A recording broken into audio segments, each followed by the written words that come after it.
The banal event, Vibrant Gujarat Global Summit, has turned into a benchmark event globally, and its success can be attributed to various factors, including the state government's proactive policies, infrastructure development, and efforts to attract both domestic and international investors.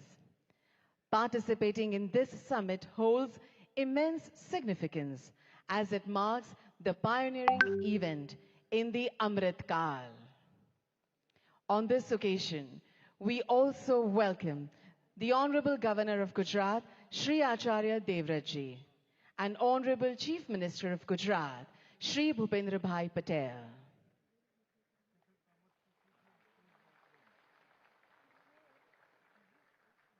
Thank you. We shall commence the significant inaugural session with a patriotic song, Jai Jai Garvi Gujarat, which was written by famous Gujarati poet Shri Narmad. The song that highlights the rich heritage, culture, bravery, and achievements of the land of Gujarat will be sung by world-renowned Shri Kirtidan Gadvi.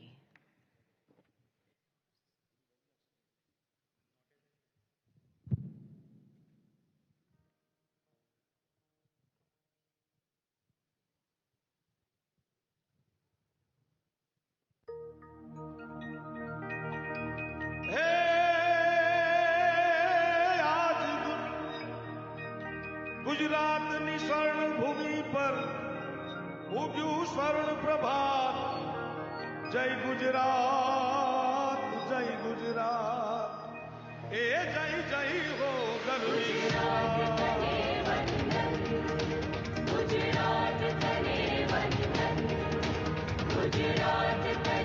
वंदन गुजरात तने वंदन जय जय गर्वी गुजरात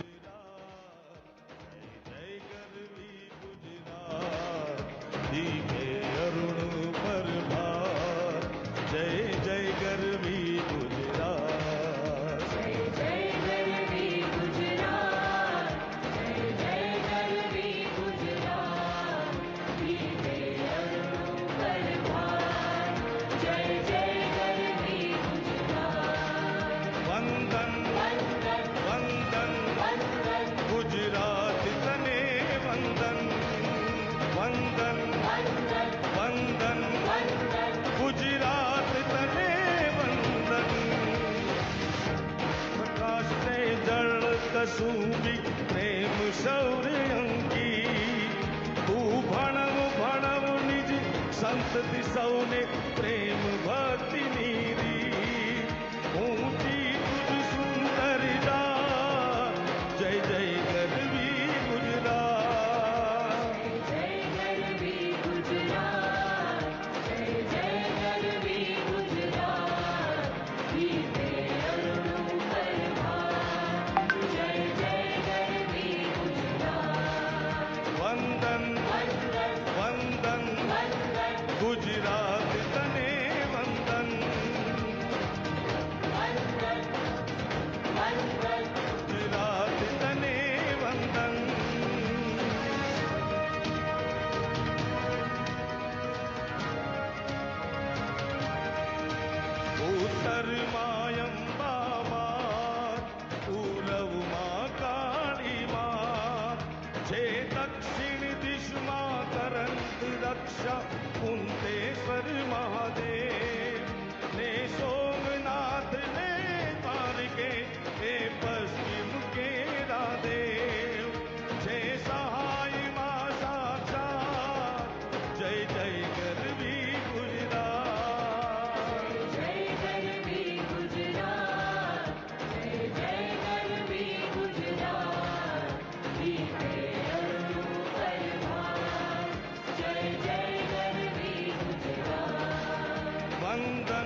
सागर सागर पर्वत ऊपर थी वीर पूर्वजों दे आशीष जय कर संपे सोए सहुजा जय जय गरवी गुजरात जय गरवी गुजरात जय जय गरवी गुजरात बीते अरुणों पर भार जय जय गरवी गुजरात वंदन वंदन वंदन वंदन गुजरात तने वंदन वंदन वंदन वंदन वंदन गुजरात तने वंदन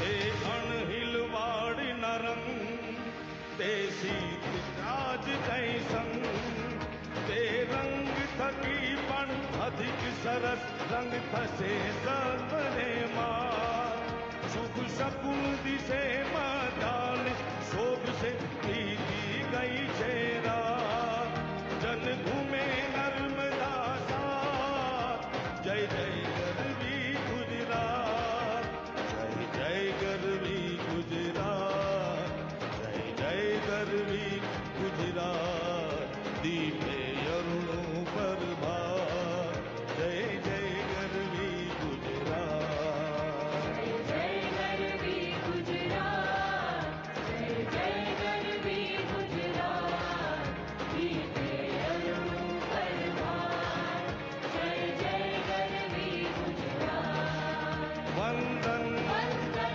वंदन वंदन गुजरात तने वंदन वंदन वंदन वंदन वंदन गुजरात तने वंदन गुजरात तने वंदन गुजरात तने वंदन वंदन वंदन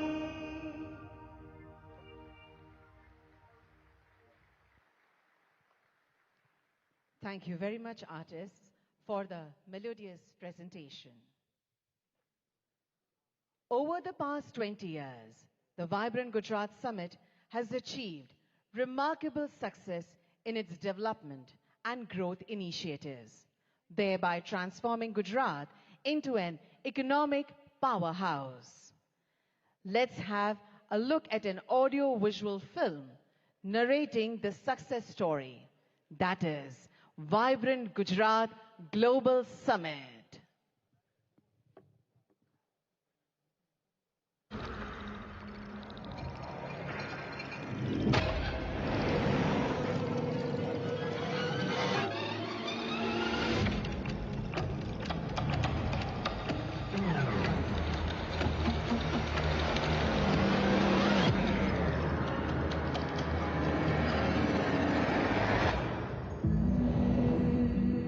A land synonymous with prosperity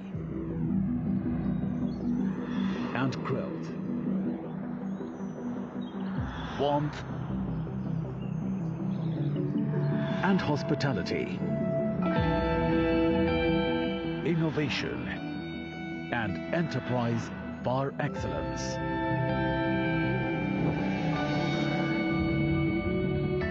Whose people are committed to the realization of the infinite potential of humankind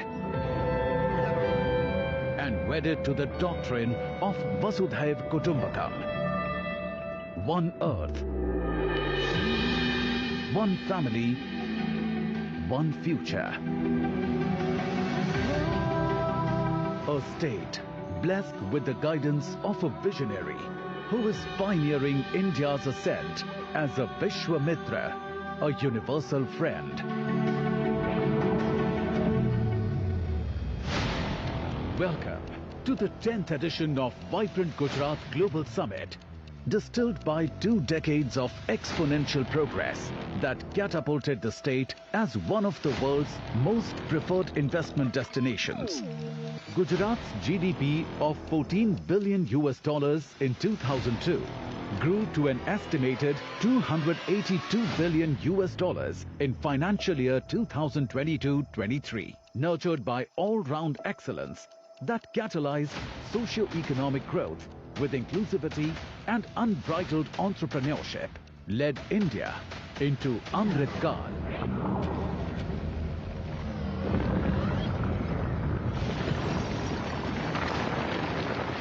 Envisioned in the face of adversity by the Honorable Prime Minister Narendra Modi at a time when he was the Chief Minister of Gujarat, the vibrant Gujarat Global Summit bears on eloquent testimony to the characteristic resilience and the indomitable spirit of Gujarat. Inspired by Shri Modi's vision, the last 20 years have been an unparalleled saga of progress that has witnessed vibrant Gujarat transform the state into India's growth engine. With unmatched state-of-the-art infrastructure, unsurpassed manufacturing prowess, and unparalleled growth. From farm to fintech, drip irrigation to drones. New age technological advancements in semiconductors and electronics. From a vibrant startup ecosystem to flourishing e-commerce. From India's biggest hybrid energy park to the world's biggest diamond hub and office complex. Vibrant Gujarat Global Summit has elevated the esteem and stature of the state within the country and beyond.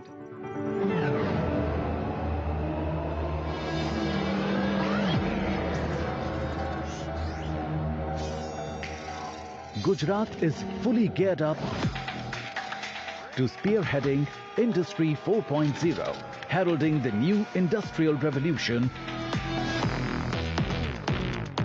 with human augmentation frameworks and smart manufacturing propelled with the PM Gati Shakti. The transformative approach for integrated and multimodal connectivity. See the world's tomorrow in the Gujarat of today, where Dholera Special Investment Region, a future-ready greenfield smart city, lays the foundation of modern regenerative economies.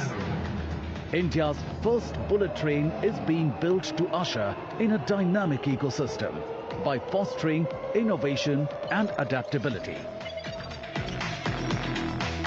Artificial intelligence, robotics and intelligent supply chain orchestration leverage symbiotic growth paradigm and a future-ready landscape with 80% of India's rooftop solar.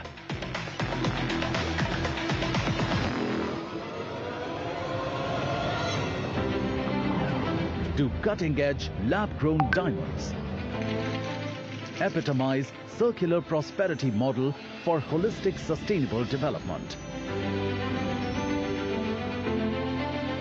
It is gearing India's decade as a launchpad for technology and innovation, with new opportunities in semiconductors and electronics, unlocking infinite potential for startups and e-commerce with quantum-resilient infrastructure, shaping the future of fintech and continuing to foster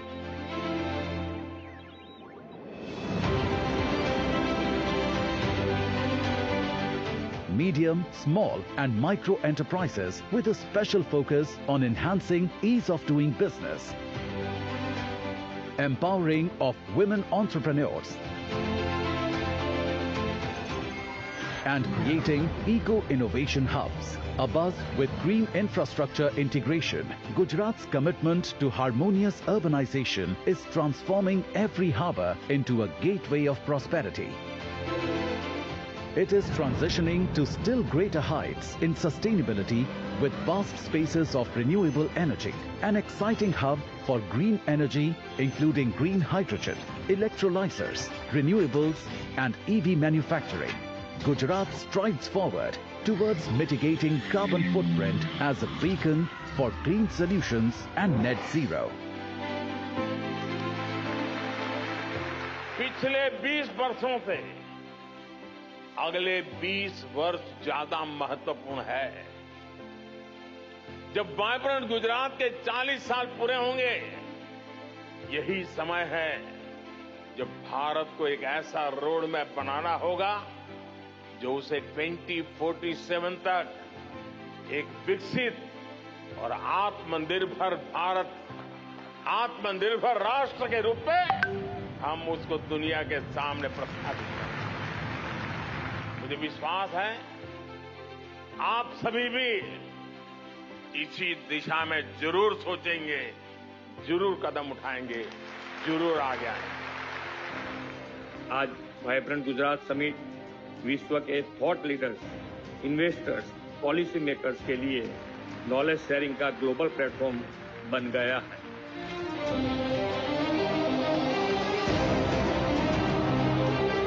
Welcome to the Vibrant Gujarat Global Summit 2024. Welcome to the gateway of a greener earth, richer life, smarter business.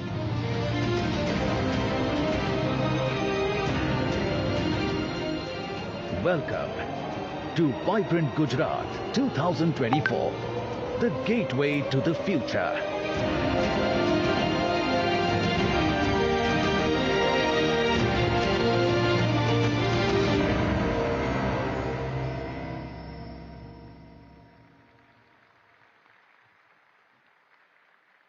Thank you. With the attributes like transparency, inclusivity, efficiency, empathy, and accountability, the Honorable Chief Minister of Gujarat, Shri Bhupendra Bhai Patel, has steered the state of Gujarat towards progress, ensuring equitable development in all the sectors. Under the prudent governance and pro-business policies of his government, Gujarat has made robust progress. We would like to welcome the Honorable Chief Minister of Gujarat, Shri Bhupendra Bhai Patel, for his address.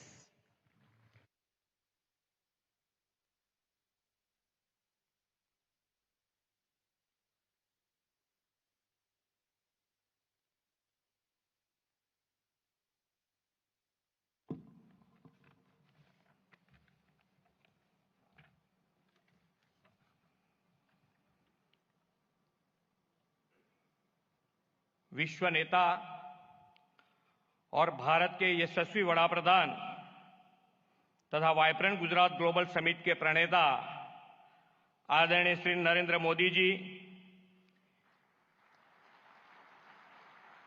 इस कार्यक्रम के मुख्य अतिथि His highness Sheikh Mohammad bin Zayed Al Nahyan, president UAE, His Excellency Jose Ramos Horta, President Timor-Leste, His Excellency Philip Nyusi, President Republic of Mozambique, His Excellency Petra Fiala, Prime Minister Czech Republic, इस summit के partner countries के माननीय ministers, विश्व के विविध देशों से पधारे एम्बेसडर्स, गुजरात के माननीय गवर्नर आचार्य देवव्रत जी, माननीय केंद्रीय मंत्रीगण और गुजरात के मेरे सहयोगी मंत्री, मैं आप सभी को गुजरात की धरती पर हृदय से स्वागत करता हूं। वाइब्रेंट समिट के पायोनियर एंड आर्किटेक्ट आदरणीय प्रधानमंत्री श्री नरेंद्र मोदी ने वाइब्रेंट समिट को बिजनेस ब्रांडिंग के साथ बॉन्डिंग का भी समिट कहा है। आज यहां आप सभी की गौरवमयी उपस्थिति प्रधानमंत्री श्री की इस बात को चरितार्थ करती है।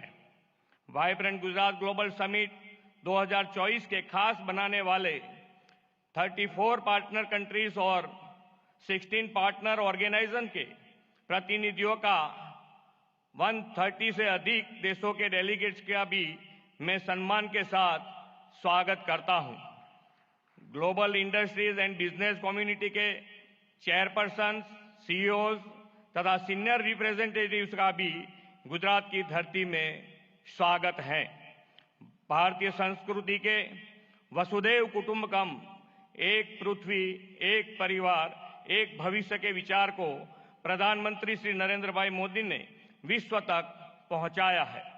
माननीय प्रधानमंत्री श्री नरेंद्र मोदी जी के नेतृत्व में हाल ही में संपन्न हुई भारत की G20 प्रेसिडेंसी भारतवासियों के लिए एक बड़ी उपलब्धि रही है। आज गुजरात ने विश्व व्यापार, वाणिज्य एवं औद्योगिक क्षेत्र में प्रमुख स्थान हासिल किया है। यह आदरणीय श्री नरेंद्र भाई मोदी के दूरंदेशी तथा कुशल नेतृत्व का ही परिणाम है। आज हम सब वाइब्रेंट गुजरात ग्लोबल समिट 2024 को सफल बनाने के विश्वास के साथ यहाँ एकत्र हुए हैं। 21वीं सदी की शुरुआत में कई चुनौतियों से घिरे गुजरात को तत्कालीन मुख्यमंत्री श्री नरेंद्र भाई मोदी ने वाइब्रेंट समिट के माध्यम से आशा की नई किरण दिखाई थी। 2003 में वाइब्रेंट गुजरात जैसे ये विजनरी इवेंट का प्रारंभ करते हुए आदरणीय श्री नरेंद्र भाई ने कहा था, Gujarat can and Gujarat is will. आज यह समिट 2 दशक की असीम सफलता से पूरे विश्व के लिए नॉलेज शेयरिंग तथा नेटवर्किंग का सम्मानित मंच बन गया है। आज हम बड़े गौरव से कह सकते हैं कि आपकी प्रेरणा से ही Gujarat best destination for investment तथा देश के विकास का ग्रोथ इंजन बन गया है। आदरणीय नरेंद्र भाई जी हर वाइब्रेंट समिट में गुजरात के वर्ल्ड क्लास डेवलपमेंट का विजन और नई पहलों की परिकल्पना हमें दी है। आप ही के मार्गदर्शन और नेतृत्व में गुजरात ने इसे भली भांति साकार किया है। गुजरात आप ही के मार्गदर्शन में पॉलिसी ड्रिवन स्टेट बना है। हम हमारी पॉलिसी के प्रति कमिटेड हैं। हम हर कमिटमेंट को ऑनर करते हैं। प्रधानमंत्री जी ने गुजरात में ग्लोबल फाइनेंस एक्टिविटी शुरू करने का विजन दिया और परिणाम स्वरूप उनके मार्गदर्शन में गिफ्ट सिटी आज वर्ल्ड की अनेक बड़ी फाइनेंशियल और फिनटेक कंपनियों का हब बन गया है। धौलेरा SIR, साणंद मंडल बेचराजी का ऑटो मैन्युफैक्चरिंग हब, विश्व का सबसे बड़ा renewable energy park, medical devices तथा bulk drug park, semiconductor display fab उत्पादन, in space cluster, defence and aerospace manufacturing, ऐसे अनेक उपलब्धियों और विकास के नए कीर्तिमान गुजरात ने वाइब्रेंट समिट की सफलता के फलस्वरूप हासिल किया है। इतना ही नहीं, गुजरात के इस मॉडल से प्रेरित होकर देश के अन्य राज्यों ने भी अपनी राज्यों के इवेंट में समिट के आयोजन शुरू किया है। माननीय प्रधानमंत्री जी के विकसित भारत के विजन के अनुरूप ही हमने 10th वाइब्रेंट गुजरात समिट की theme gateway to the future रखी है। यह समिट भारत के अमृत काल का पहला समिट है और यह प्रधानमंत्री जी की विभिन्न राष्ट्रीय प्राथमिकताएं सेमीकंडक्टर और electronics, green hydrogen, renewable energy, electric mobility, MSME और स्किल डेवलपमेंट पर फोकस्ड है। मुझे यह बताते हुए अत्यंत खुशी हो रही है कि इस वाइब्रेंट समिट के उपलक्ष्य में हो रहे MOUs की 50% MOUs ग्रीन MOUs हैं। क्लाइमेट चेंज की चुनौतियों का सामना करने और पर्यावरण की रक्षा के प्रधानमंत्री जी के विजन को साकार करते हुए ग्रीन ग्रोथ, रिन्यूएबल एनर्जी और सस्टेनेबल डेवलपमेंट के प्रति हमारी प्रतिबद्धता ये MOUs दर्शाती है। आर्थिक विकास पर बल देने के साथ गुजरात सरकार ने हमेशा सोशल सेक्टर डेवलपमेंट और क्वालिटी ऑफ लाइफ पर भी ध्यान केंद्रित किया है। देश के इस अमृत काल में आयोजित हो रहा यह वाइब्रेंट समिट हमारे लिए अमृत भविष्य का रोड मैप तय करेगा। इस अमृत भविष्य के निर्माण में हमारा सहयोग देने इस वाइब्रेंट समिट में विश्व के अनेक राष्ट्र जुड़े हैं। आज की समिट में उद्घाटन अवसर के मुख्य अतिथि His highness Sheikh Mohammad bin Zayed Al Nahyan president UAE की उपस्थिति का मैं ऋण स्वीकार करता हूं। आपको कुछ अचानक संयोग के लेकर इस कार्यक्रम के बीच से ही जाने की जरूरत पड़ी है।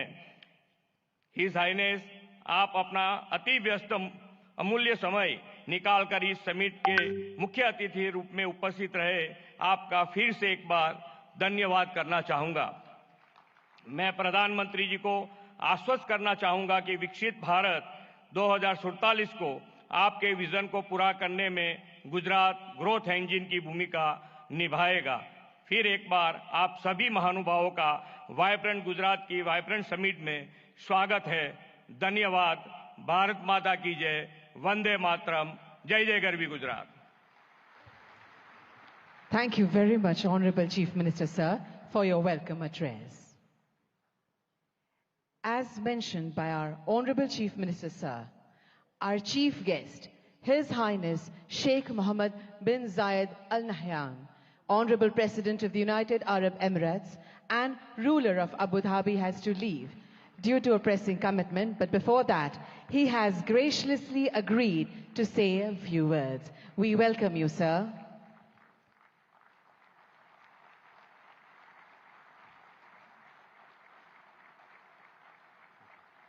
Thank you.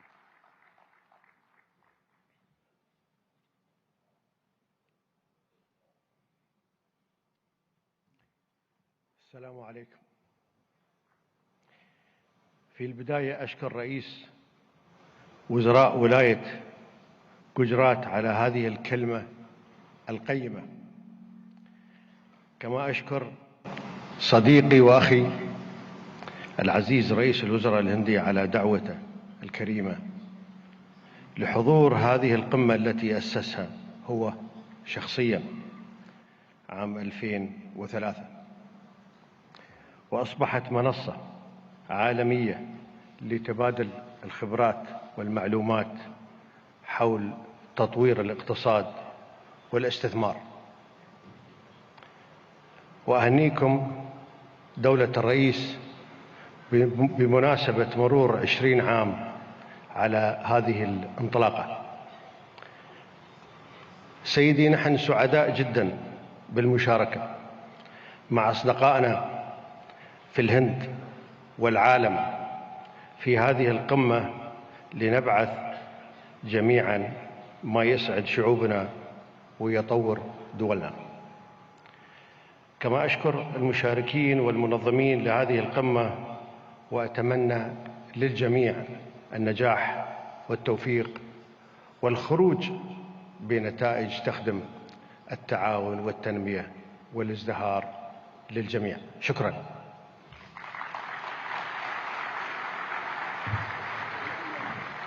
Thank you, Your Highness.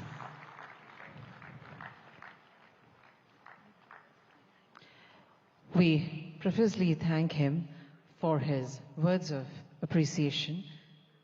It is indeed our honor and privilege to have him over here. Our Honorable Prime Minister will see him off and will join us back in few moments. But we shall continue the program.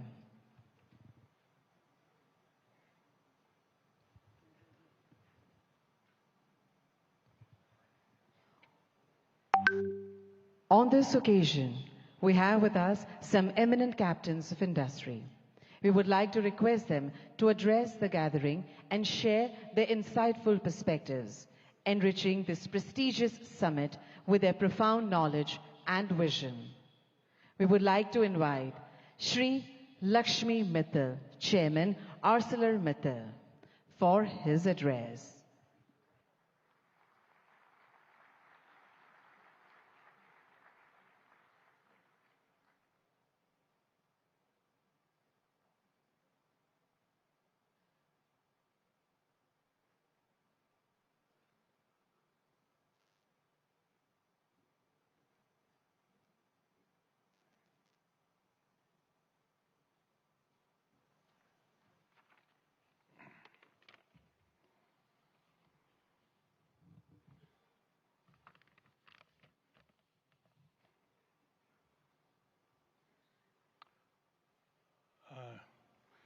नमस्कार। प्रधानमंत्री जी अभी हैं नहीं, शीघ्र ही आते होंगे, but मैं मुख्यमंत्री श्री भूपेंद्र भाई पटेल जी, गवर्नर आचार्य देवव्रत जी एंड मेरे साथियों एंड ऑनरेबल डिग्निटरीज, पिछले साल सितंबर में वाइब्रेंट गुजरात की 20वीं एनिवर्सरी पर मैं यहाँ आया था और प्रधानमंत्री जी ने बताया कैसे आइडियाज़, इमेजिनेशन और प्रोसेस कंटिन्यूटी के आधार पर इस मेगा ग्लोबल इवेंट को एक इंस्टीट्यूशनलाइज्ड स्ट्रक्चर मिला है। प्रधानमंत्री जी ने उस वक्त ये बताया कि कैसे one earth, one family, one future की सच्ची भावनाओं को लेकर भारत की प्रतिष्ठा कैसे बढ़ेगी और हर इंटरनेशनल फोरम में पूरे ग्लोबल साउथ की आवाज को भी मजबूत किया है। माननीय मुख्यमंत्री भाई पटेल जी, मैं आपको भी डेवलपमेंट को आगे रखने और इन्वेस्टमेंट्स को आकर्षित करने और एडमिनिस्ट्रेशन को स्तर ऊंचा उठाने के लिए बधाई देता हूं। गुजरात में fair, transparent and policy driven governance की एक पहचान रही है और जिसमें मेरी कंपनी ने भी अनुभव किया है। स्टील किसी भी राष्ट्र के आत्मनिर्भरता में एक बड़ी भूमिका निभाता है, क्योंकि ये infrastructure development, urbanisation, renewable sectors, automotive industry, electric vehicles, defence, railways आदि में बहुत उपयोग होता है। ग्लोबल टेक्नोलॉजी को सर्वोत्तम रूप से लाकर हम हाई एंड प्रोडक्ट्स को डेवलप कर रहे हैं, जो एसएमई से स्टार्टअप तक के स्टील कंज्यूमर्स को कम्पिटिटिव बनाने में मदद कर रहा है। गुजरात ने आज से 4 साल पहले आर्सलरमित्तल निप्पन स्टील इंडिया का स्वागत किया था और 2021 में प्रधानमंत्री जी ने और मुख्यमंत्री ने हमारे हजीरा एक्सपेंशन प्रोजेक्ट की भूमि पूजन की थी। मुझे ये बताते हुए गर्व हो रहा है कि ये एक्सपेंशन प्रोजेक्ट तेजी से बढ़ रहा है और लक्ष्य के अनुसार इसका फेज 1 2026 में पूरा हो जाएगा। आज वाइब्रेंट गुजरात 2024 के इस मौके पर हमने सेकेंड फेज के लिए एमओयू साइन किए हैं। जब ये प्रोजेक्ट 2029 में पूरा होगा तो 24 million tonne crude steel production की क्षमता के साथ आर्सलरमित्तल निप्पन स्टील इंडिया का हजीरा साइट विश्व के सबसे बड़े single location integrated steel plant में से एक बन जाएगा। हमें पूरा भरोसा है कि गुजरात सरकार के सहयोग के साथ हम इस प्रोजेक्ट को अगले 5 साल में पूरा करने में सफल होंगे। हम केवल स्टील में ही नहीं है, बल्कि रिन्यूएबल एनर्जी, ग्रीन हाइड्रोजन जैसे इमर्जिंग सेक्टर्स में भी निवेश कर रहे हैं। मैं ये कहना चाहता हूँ कि हम देश के लिए अगला 20 साल बहुत महत्वपूर्ण है और मैं आप सब लोगों को विश्वास दिलाना चाहता हूँ कि आत्मनिर्भर और विकसित भारत के 2047 के विजन को पूरा करने के लिए हम रेडी हैं। मैं इन सब प्रधानमंत्री, मुख्यमंत्री, गवर्नर साहब, इन सब लोगों को मेरे को मंच पे आने के लिए मौका देने के लिए मैं आप लोगों का बहुत आभारी हूँ। नमस्कार। सर, आपके महत्वपूर्ण संबोधन के लिए आपका बहुत बहुत धन्यवाद। We would now like to invite Mr. Toshihiro Suzuki, President, Suzuki Motor Corporation, Japan, to please deliver his address.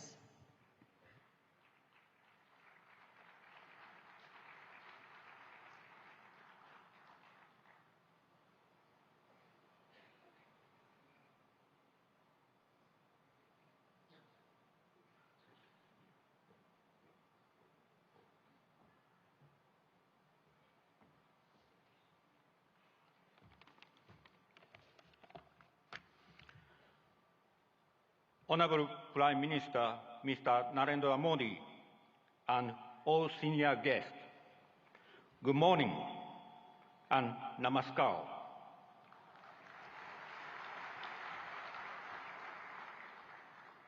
I'm Toshiro Suzuki from Suzuki Motor Corporation, Japan. I'm much honored to be invited to this ceremony. In the past 10 years, under the strong leadership and constant support of Honorable Prime Minister Mr. Modi for manufacturing industries, Indian automobile market has been expanding steadily. As a result, India has become the third largest automobile market in the world. We, Suzuki, have also scaled up production capacity substantially in India. It's noteworthy that as compared to 10 years ago, we expect 1.7 times in vehicle production and 2.6 times in export sales in the current fiscal year. Thanks to Prime Minister Mr. Modi's progressive approach and India's growth, we will invest in the future also. Firstly, the first battery electric vehicle from Suzuki Group will be rolled out from Suzuki Motor Gujarat by the end of this year. We plan to sell this model not only in India, but also export to Japan and European countries.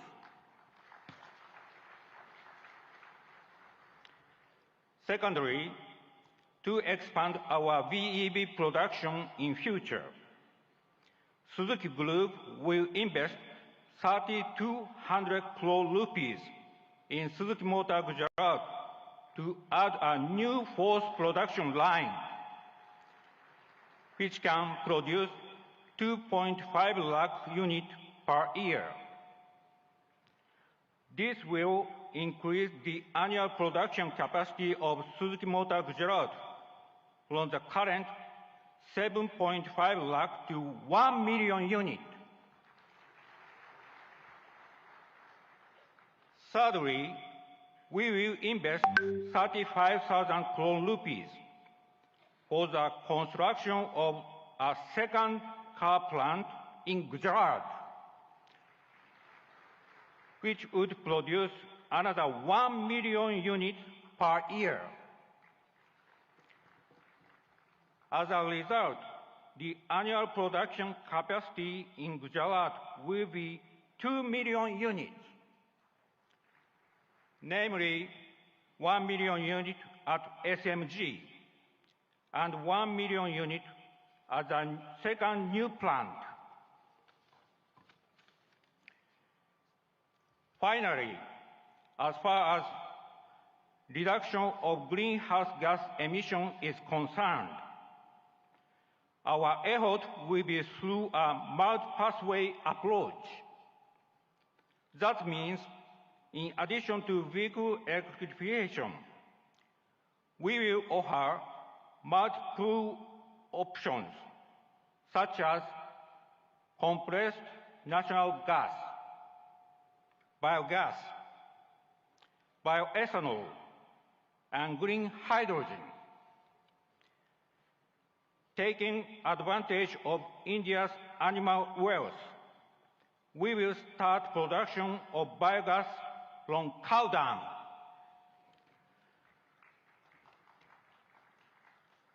Together with National Dairy Development Board and Balance Dairy, Suzuki has already started construction of 4 biogas plants in Gujarat. Suzuki Group will always work to provide a variety of sustainable customer-oriented mobility options. Thank you for your kind attention. Thank you very much, sir. We would like to invite Shri Mukesh Ambani, Chairman, Reliance Industries Limited.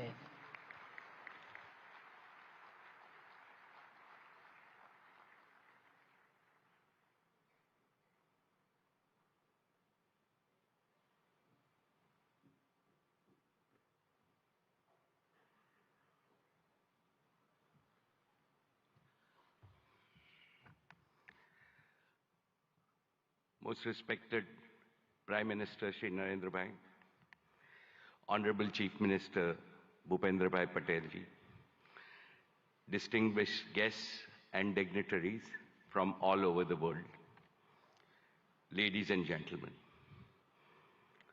welcome to Gujarat and the 10th Vibrant Gujarat Summit, the most prestigious investor summit in the world today. No other summit of this kind has continued for 20 long years and going from strength to strength. This is a tribute to our Prime Minister, Shri Narendra Bhai Modi's vision and consistency. I have been one of the fortunate few to have participated in every single edition of Vibrant Gujarat. I have come from the city of the gateway of India to the gateway of modern India's growth, Gujarat. I am a proud Gujarati. Mane Gujarati hovanu abhiman છે.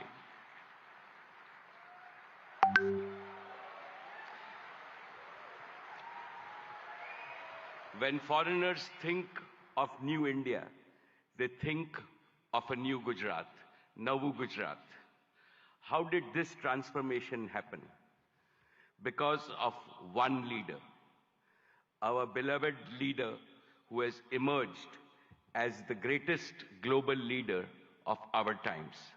And he is Shri Narendra Bhai Modi, the most successful Prime Minister in India's history.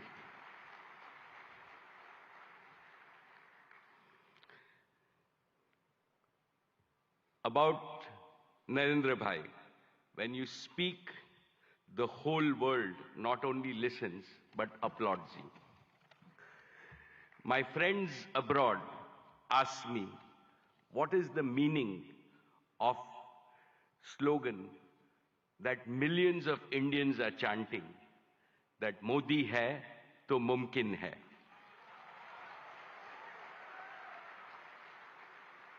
I tell them,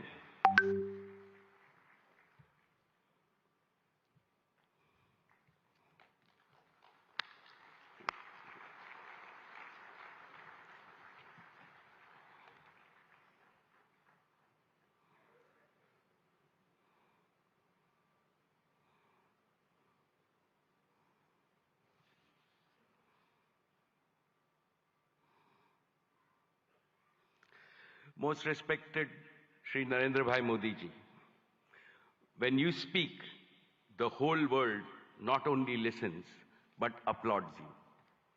My friends abroad ask me, what is the meaning of the slogan millions of Indians are chanting, Modi hai to mumkin hai. I tell them, it means India's Prime Minister makes the impossible possible with his vision, determination, and execution. They agree and they also say, Modi hai to mumkin hai. My esteemed friends, I will never forget what my father, Dhirubhai Ambani, used to tell me in my childhood. Gujarat is your Matrubhumi, and Gujarat should always remain your Karm Bhumi. Today, let me declare yet again, Reliance was, is, and will always remain a Gujarati company.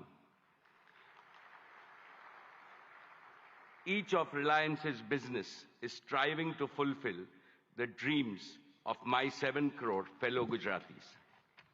Reliance has invested over $150 billion, that is 12 lakh crores, in creating world-class assets and capacities across India in the last 10 years. Of this, more than 1/3 has been invested in Gujarat alone. Honorable Chief Minister Shri Bhupendra Bhai Patel ji, today I would like to make 5 commitments to the people of Gujarat. And will first, Reliance will continue to play a leading role in Gujarat's growth story with significant investments in the next 10 years. Specifically, Reliance will contribute to making Gujarat a global leader in green growth. We will help Gujarat target to meet half of its energy need through renewable energy by the year 2030. For this, we have started building the Dhirubhai Ambani Green Energy Giga Complex over 5,000 acres in Jamnagar. This will generate a large number of green jobs and enable production of green products and materials, and will make Gujarat a leading exporter of green products. And we are ready to commission this in the second half of 2024 itself. Second, Reliance Jio completed the fastest rollout of 5G infrastructure anywhere in the world. Today, Gujarat is fully 5G enabled, something that most of the world does not yet have. This will make Gujarat a global leader in digital data platforms and AI adoption. 5G-enabled AI revolution will make Gujarat's economy more productive, more efficient, and more globally competitive. Besides generating millions of new employment opportunities, it will produce AI-enabled doctors, AI-enabled teachers, and AI-enabled farming, which will revolutionize healthcare, education, and agricultural productivity in the state of Gujarat. This will benefit every Gujarati in urban as well as rural areas, since, to my mind, AI also means an all-inclusive growth. Third, Reliance Retail will further accelerate its mission to bring quality products to consumers and simultaneously empower lakhs of kisans and small merchants. Our retail business improves the quality of life of all households of Gujarat with better products and services. Fourth, Reliance will make Gujarat a pioneer in new materials and the circular economy. As a first step, Reliance is setting up India's first and world-class carbon fiber facility at Hazira.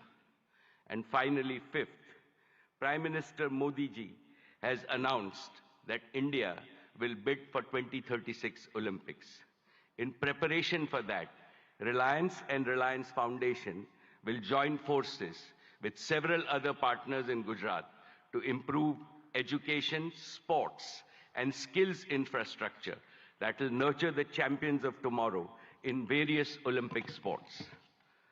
Most respected Prime Minister Narendra Bhai Modi ji, before I conclude, permit me to articulate a conviction that resides in the heart of everyone in this hall and most Indians.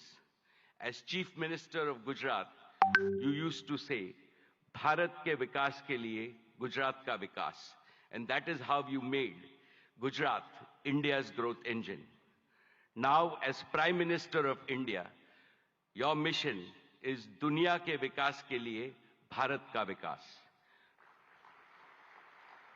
You are working on the mantra of global good and make India the world's growth engine.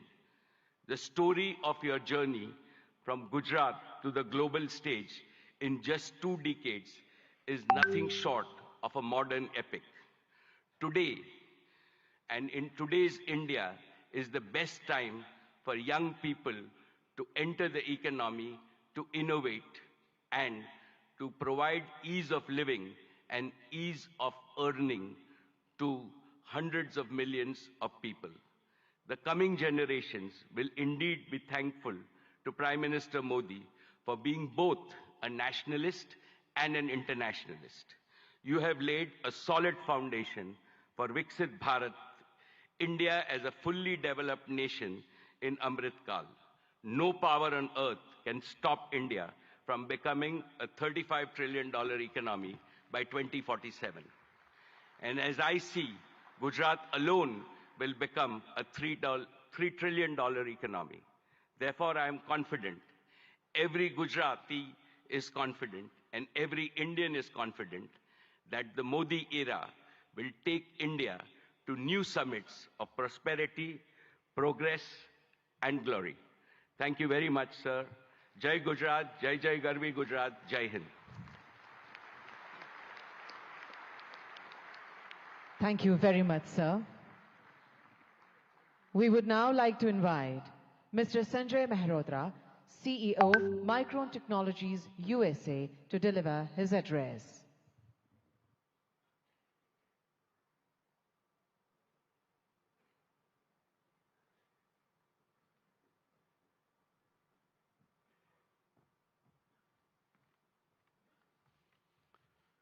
Namaste and good morning.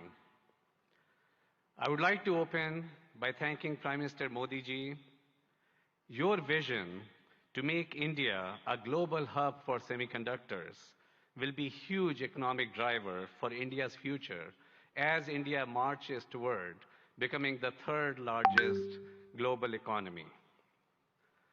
I would also like to recognize the several industry leaders who are going to be speaking here today and have already spoken. It truly is an honor for me to share the stage with you to open this critical forum discussing opportunities for India to accelerate domestic manufacturing as India marches towards a very bright future. There is a tremendous opportunity ahead for India in semiconductors. Vibrant Gujarat will also address the visionary ideas that are critical for India's growth as a semiconductor power. Today, I'm proud to represent Micron. Micron is one of the world's largest semiconductor companies and the leader in memory and storage. Micron's innovations have been at the heart of all computing systems for more than 4 decades. Memory is a key enabler of AI, and Micron is a leading powerhouse in memory. I'm proud that in June we announced plans to build a world-class memory assembly and test facility right here in Gujarat, the first of its kind in India. I'm grateful to the Indian government and all the officials with the great support from Bhupendra Bhai ji and the central government and the state government, all that have been involved in making this investment possible. We have begun phased construction and proud to partner with Tata projects to build this world-class facility. In fact, I visited this facility just yesterday, and the construction is coming along very nicely. The first phase, 500,000 square feet of planned clean room space, will be operational by early 2025. Hiring has already begun, and we estimate that this project will create 5,000 new direct jobs for Micron here in Sanand, Gujarat, and will also create an additional 15,000 community jobs over the coming years. The combined investment by Micron and the government over the course of both phases could reach up to $2.75 billion US. Government support will help fund the project and facilitate access to essential semiconductor infrastructure and resources, which will drive innovation and enhance local talent development. We see our investment helping initiate a cluster of semiconductor investment, building momentum that will benefit India's manufacturing goals. We are hopeful that our investment will help catalyze other investments in the sector, strengthen India's manufacturing capability, drive innovation, and support broader job creation. In fact, I'm pleased that my good friend Jeffrey Chen, who's going to be speaking here soon, of Simtech, is considering bringing his substrate manufacturing capabilities here to Gujarat in support of Micron's plant here. This is an example of the ecosystem, the cluster that Micron is capable of generating as an anchor semiconductor company here in Gujarat, here in India. We are proud to partner with India to bring advanced semiconductor memory assembly and a greater technology manufacturing ecosystem to Gujarat. Together, we are building the future of technology manufacturing, not just for Micron, not just for Gujarat, not just for India, but for the world. Thank you. Thank you very much, sir. We would now like to invite Shri Gautam Adani, Chairman, Adani Group.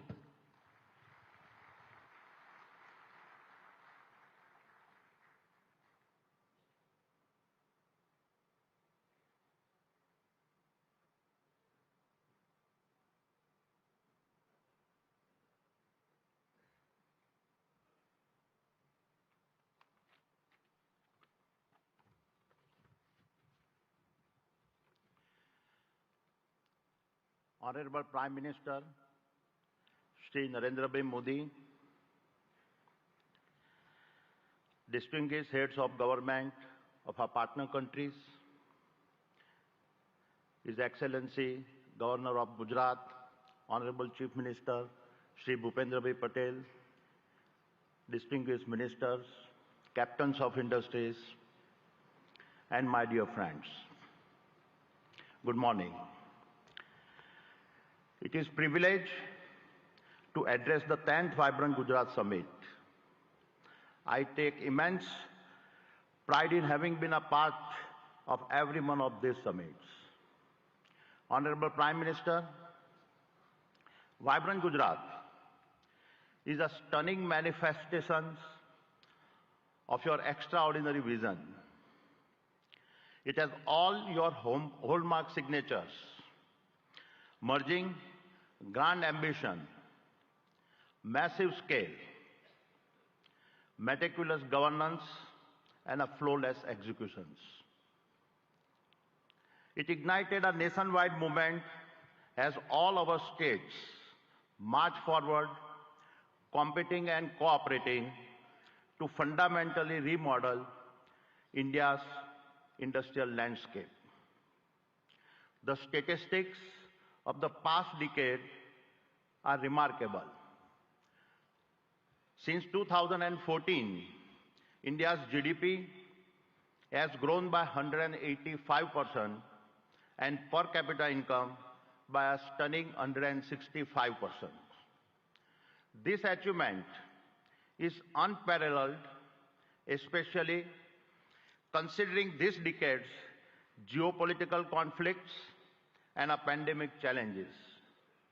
Honorable Prime Minister, your achievements on the international stage are equally remarkable.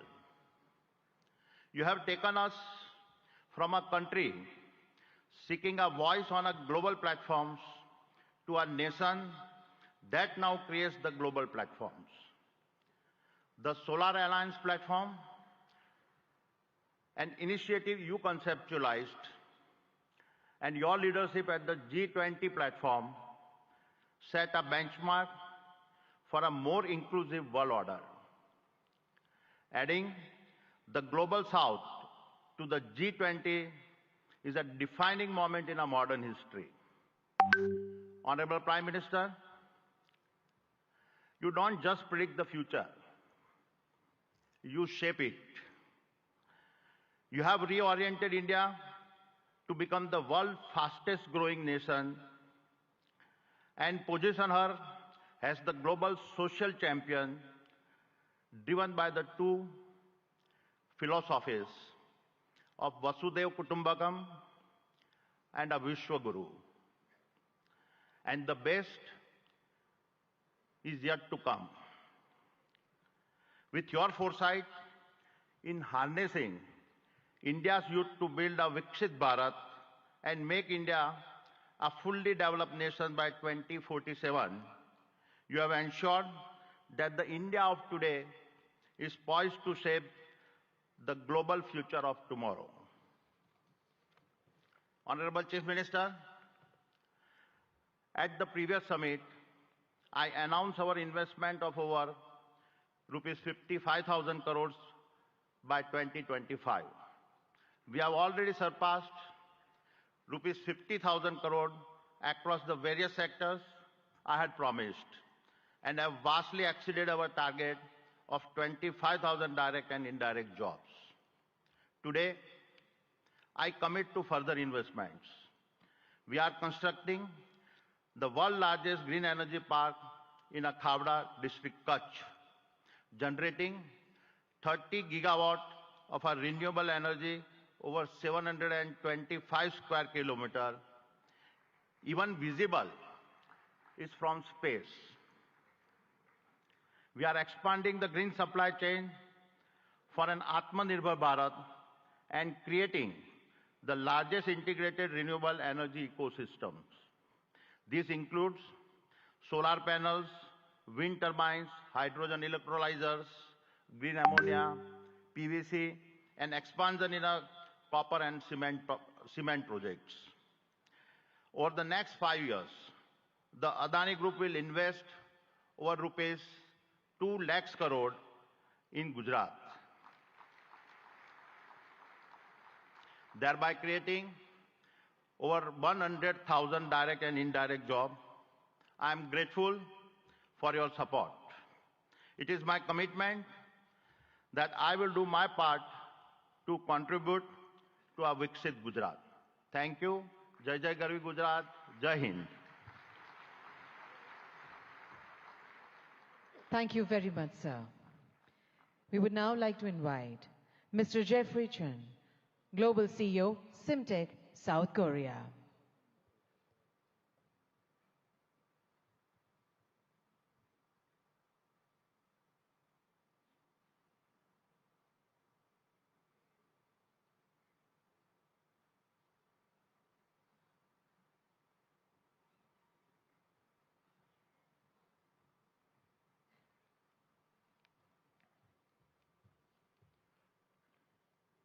Good morning. Thank you, Honorable Prime Minister, Head of State, Government, Union and State Ministers, senior officials of Government of India, and the State Government of Gujarat for hosting Vibrant Gujarat Global Summit 2024. It is my great honor to participate in this event and given the opportunity to interact with global and national industry leaders and other distinguished guests. As a supply chain partner for the semiconductor assembly and test industry, we Simtech provide the best-in-class semiconductor packaging IC substrates and high-density interconnect printed circuit boards to our industry-leading customers.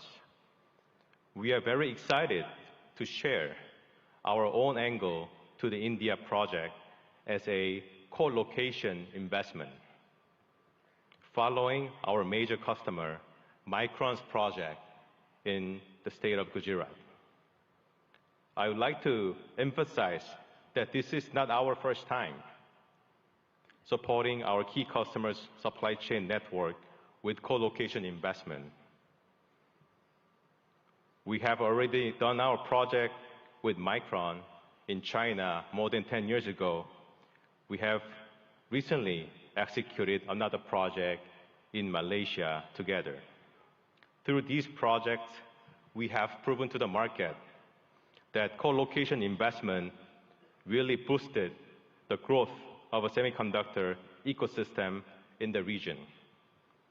and that it also helped our business to settle in the initial stage of the investment, which would not have been possible without the support of the next-door neighbor like Micron. Vibrant Gujarat Global Summit 2024 showcases the global movement of creating a new supply chain network in a fast-growing nation like India. And Syntec, as a company from Korea, is very proud to be part of this movement to achieve a new milestone, making a prosperous Gujarat for self-reliant India supply chain. We are now preparing for another round of co-location investment in India, following Micron's investment plan in Gujarat state. And I'm very pleased to share the progress with the audience today that with the support from the central and state government, we are ready to make an investment, a significant investment in India and create thousands of job opportunities for high-skilled talents in the state of Gujarat together with Micron.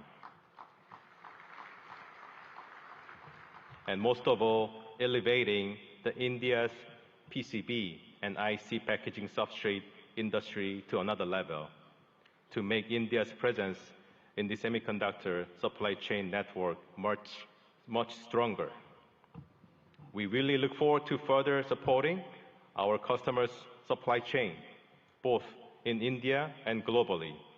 And we will further enable India's domestic players to be part of the global supply chain ecosystem. Thank you very much.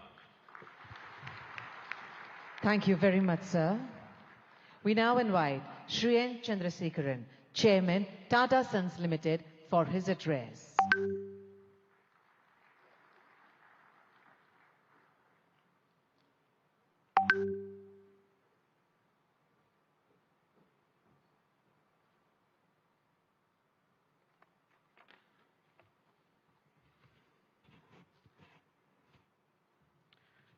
Honorable Prime Minister Shri Narendra Modi ji, Honorable Chief Minister Shri Bhupendra Bhai Patel ji,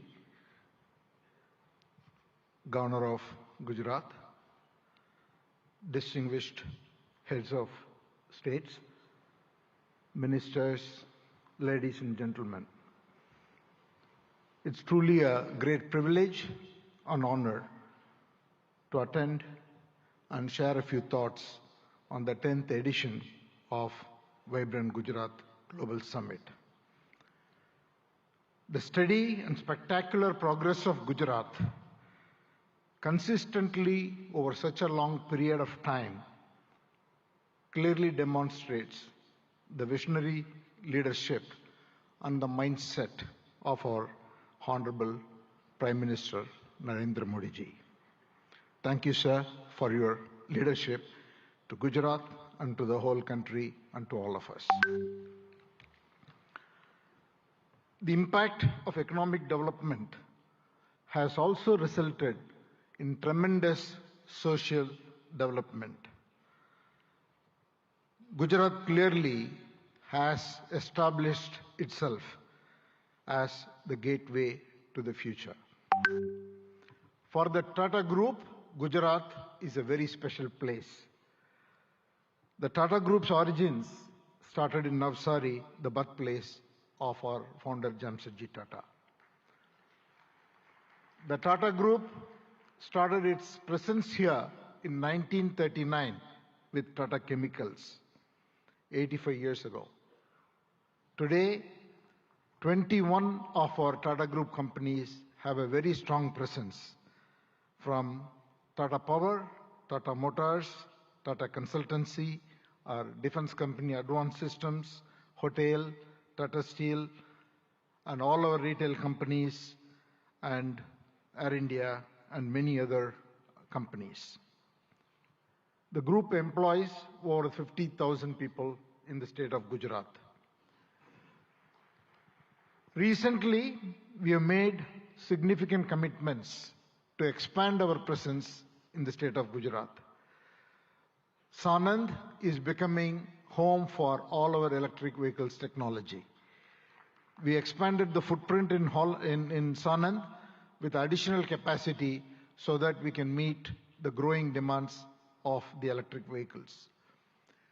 We concluded and are about to launch the building of a huge gigafactory for 20 gigawatts of lithium-ion batteries in Sanand. The project should start construction in the next couple of months. Then we also are building the C-295 defense aircrafts, initially in Vadodara and then in Dholera, and that work is going on full swing. The Tata Group has also made a commitment and is on the verge of concluding and announcing a huge semiconductor fab in Dholera.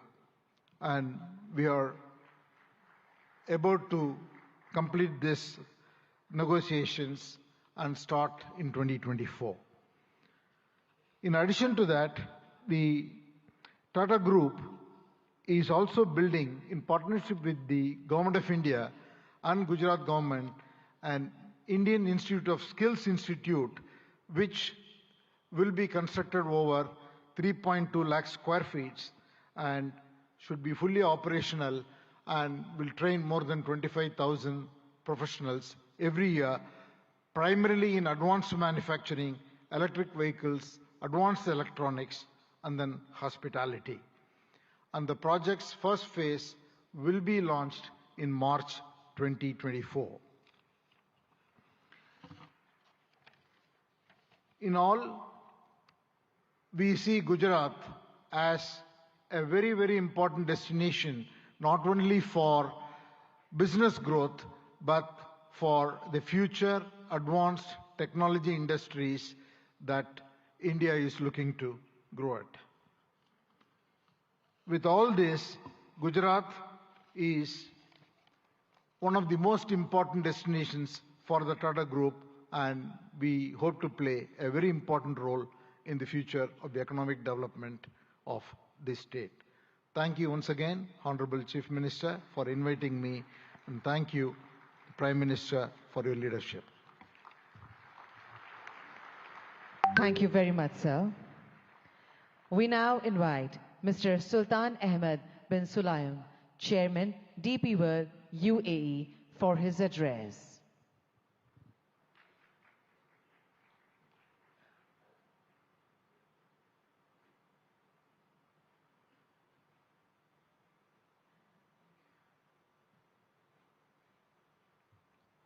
Honorable Minister, Shri Narendra Modi, Honorable Chief Minister of Gujarat, Shri Bhupendra Patel, dignitaries of Government of India, UAE, and partner countries. Distinguished guests, good morning. It's a great honor and a privilege to address the inaugural session of the 10th edition of the Vibrant Gujarat Global Summit. It is heartening to see Honorable Prime Minister Modi's vision of Vibrant Gujarat became a reality. I would like to congratulate and thank the Government of Gujarat, led by Honorable Chief Minister Bhupendra Patel, for organizing this summit and inviting me. The 10th edition of the Vibrant Gujarat Summit truly showcases its exponential rise as India's premier business forum, guiding the nation to Honorable Prime Minister's vision of Viksit Bharat 2047. Gujarat also have been a pioneer in developing and promoting various industrial clusters and estates, such as the Gujarat International Finance Tech City, the Dholera Special Investment Region, and the Gujarat Maritime Cluster, truly acting as the gateway to the future. Gujarat has a special place within the strong bilateral ties between UAE and India. The UAE is one of the biggest overseas investors in Gujarat, having invested more than $2.4 billion since 2017. And these strong connections have seen Gujarat export more than $7 billion worth of goods to UAE in the last year. India was the fastest growing major economy in the world in 2023. This growth is set to continue under the strong leadership of Honorable Prime Minister Modi and Honorable Chief Minister Patel. Through investment and initiative like Gati Shakti, Gujarat and India will continue to realize their potential economic powerhouses. Like the vibrant Gujarat Summit, DP World also started our operation in Gujarat in 2003 with the opening of the Mundra International Container Terminal. Since 2003, DP World have invested in the state of Gujarat as well in other states in India in the tune of $2.5 billion. To develop multimodal logistics, ecosystem connection ports to free trade zone, container freight station, inland rail terminal, contract logistic, cold chain, and express cargo services. DP World is planning in the next 3 years to invest, in addition to that, $3 billion. We will continue to support Gujarat economy by building state-of-the-art container terminal at Kandla with a capacity of 2 million containers. Looking ahead, we foresee deeper trade, employment, and cultural collaboration between India and UAE. DP World has signed strategic memorandum of understanding with the government of Gujarat on the sideline of the summit, which reiterates our commitment to the state of Gujarat and India. We are proud to partner with the government for the development of India's logistics sector, and we will continue to support the manufacturing industries of Gujarat and the rest of India to make India goods globally competitive and accessible. I am grateful to the government of Gujarat and to the organizer for inviting me to this summit, and I am certain that the 10th edition of Vibrant Gujarat will set new benchmarks for success for years to come. Thank you very much. Thank you very much, sir. We now invite Mr. Shankar Trivedi, Senior Vice President, NVIDIA Global Field Operations, for his address.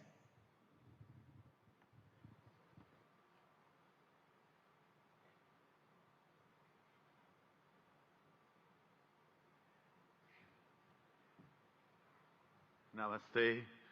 Good morning, Honorable Prime Minister Narendra Bhai Modi ji, Honorable Chief Minister Bhupendra Bhai Patel ji, distinguished heads of state and leaders of government, and captains of industry, ladies and gentlemen, ane bhaiyo ane behno.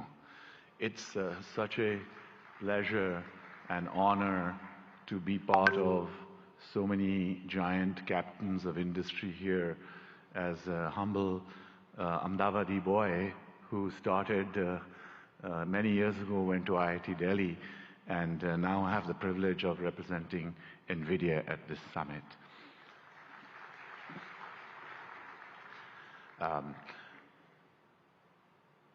Generative AI is going to change the way we work, the way we do business, the way we govern, the way we live.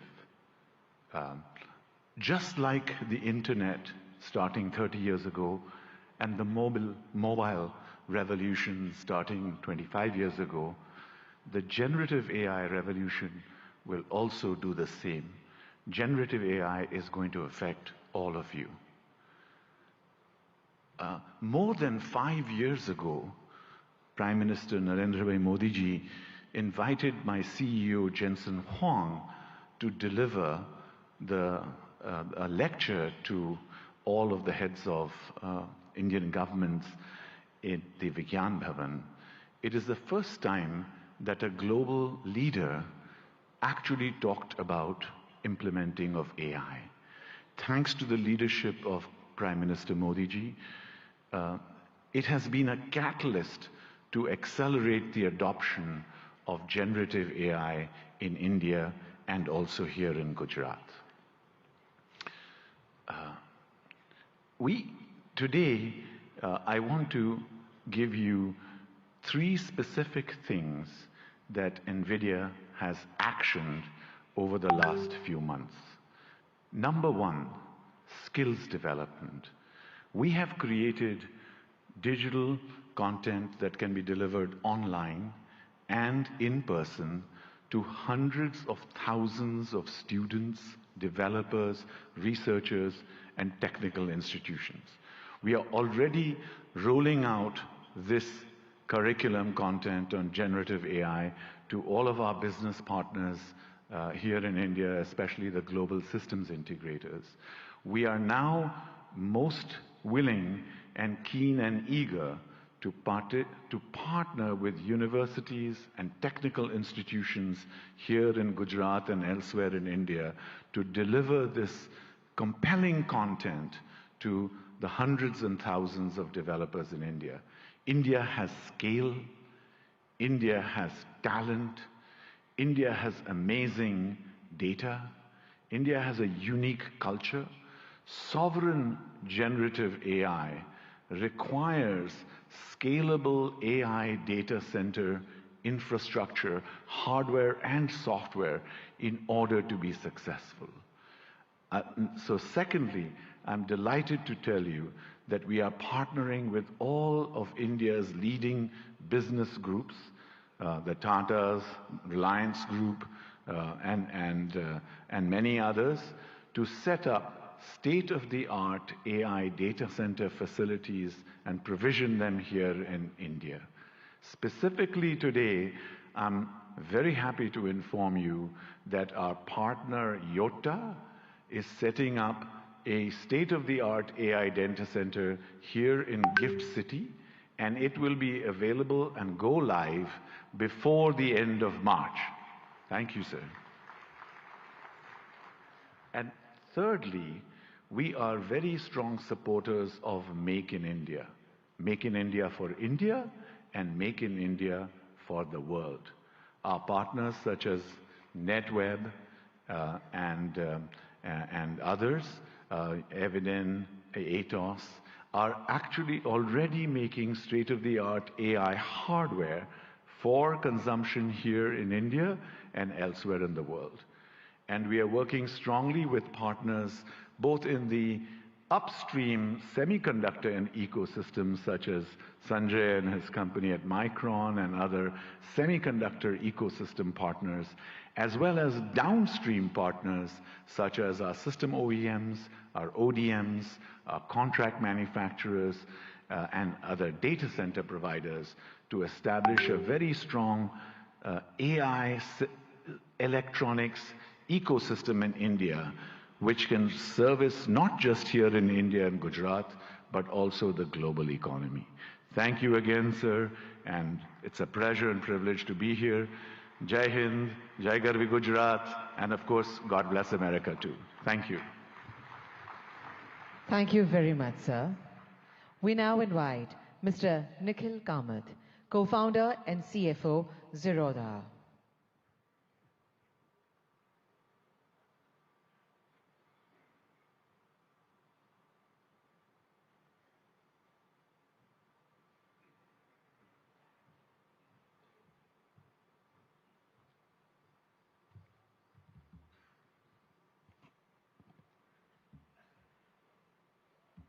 I only have 3 minutes today, so I won't waste too much time by talking about me or setting context. Picture a 17-year-old boy, a school dropout in Bangalore from 20 years ago, not particularly smart, not too educated, and no capital at hand. Bangalore from 20 years ago was a lot quieter, greener, without the vibrance that one might associate with Bangalore today. The fact that I'm able to stand here today in front of all of you, people I have idolized for so long, that opportunity to me has been incredible and that to me is the India story. I often hear people talking about what India could be 10 years from now, what needs to change, or the fact that we will arrive in 10 years, in 5 years, or a certain period of time from today. I think we are standing too close to the trees and not seeing the forest, because the India I am in today, that is the India that to me has already arrived.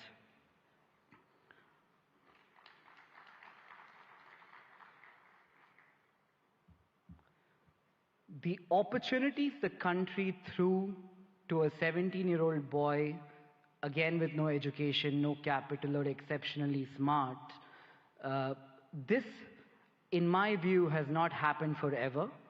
The last 10 years have been incredible, and I'm not the only exception here in India.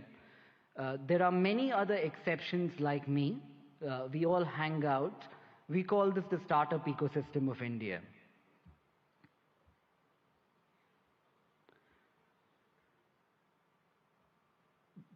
The big change in India from the last decade, in my opinion, also has been that entrepreneurship has moved from something that we have all watched around us, heard in movies, or thought could happen, something that we aspire to entrepreneurship today, which is something that we all are actively trying. You could take an example of this being a housewife watching Shark Tank, a small-time shoe salesman selling online on Flipkart. These are not stories that existed 10 years ago. To that one man in the audience here today, who in my opinion has facilitated this stable ecosystem for people like me to thrive, and millions of other who we call the youth of India to thrive, I would like to say thank you, Modi ji, for having created this ecosystem for all of us.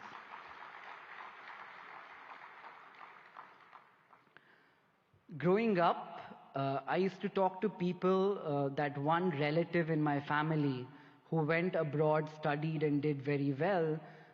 Traveling to the West seemed to be the best thing that could happen to anybody.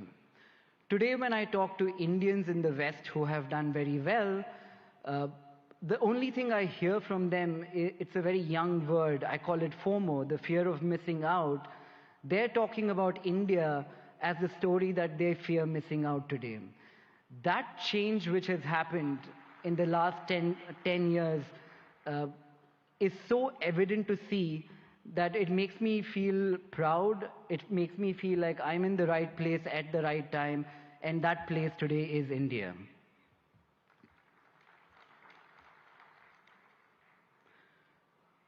I often ask people, if their life was a book, what would they call the current chapter? It's a good question for all of us to ask ourselves. When I look at India and I ask myself, what would be this chapter in the book of India? The first word that came up in my mind was arrived. And finally, as I stand here in a room full of politicians, diplomats, dignitaries, mentors, I don't look upon this ecosystem as potential, as the way I'm looking at this today is we're all potential partners in a story that could change the global economic landscape today, and that story is India. And to all the foreign investors here, India is seemingly looking like the coolest party in town. I think what you need to be aware of is if you arrive too late, you might not get in. So I'd like to thank everybody, thank Modi ji for this opportunity. Thank you, everyone. Thank you very much, sir. Today we have with us dignitaries from a number of countries. We would like to invite them to share their thoughts with us today. We would like to invite His Excellency Mr. Shin Hosaka, Vice Minister for International Affairs, Japan.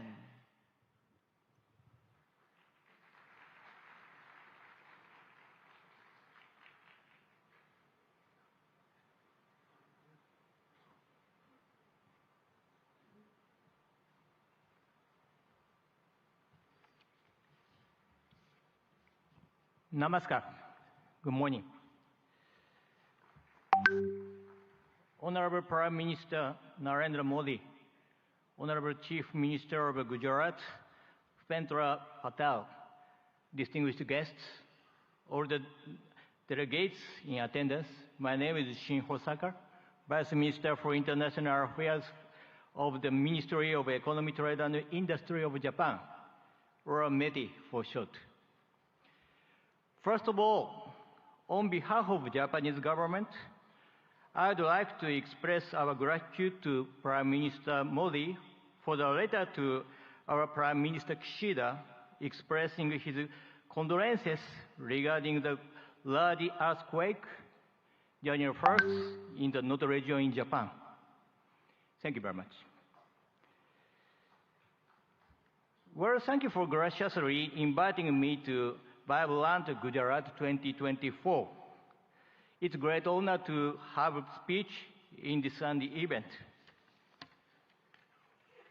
With the world facing multiple crises that include natural disasters, climate change, and geopolitical tensions, firm international cooperation for addressing challenges on the global scale is taking on greater importance.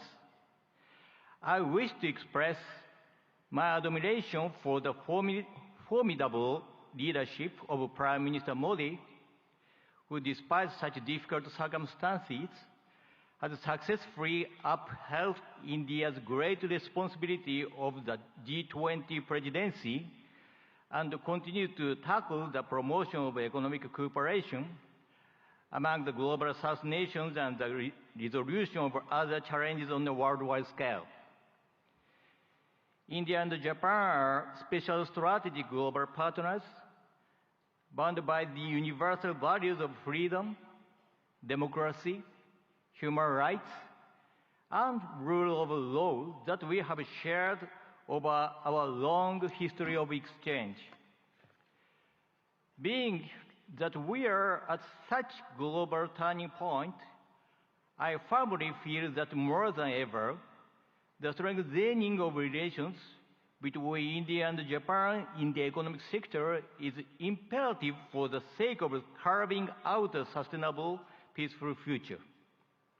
Up to this point, Japanese corporations have continued to invest in the nation of India with a cumulative amount of investment between 2000 and 2023 reaching $38.3 billion. This amount is second in the world when tax havens are excluded.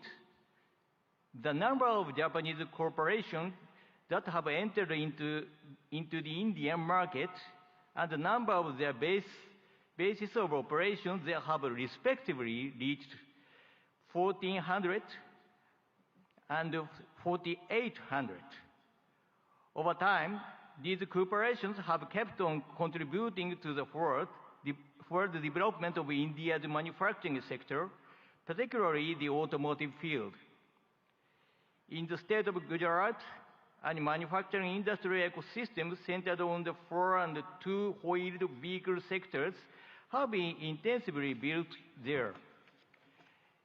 In order to further accelerate the Make in India initiative, Japan will further tackle the improvement of the investment environment through support for Japanese industrial parks. Gujarat currently hosts 6 Japanese-style manufacturing schools where we develop human resources to work on the manufacturing front lines.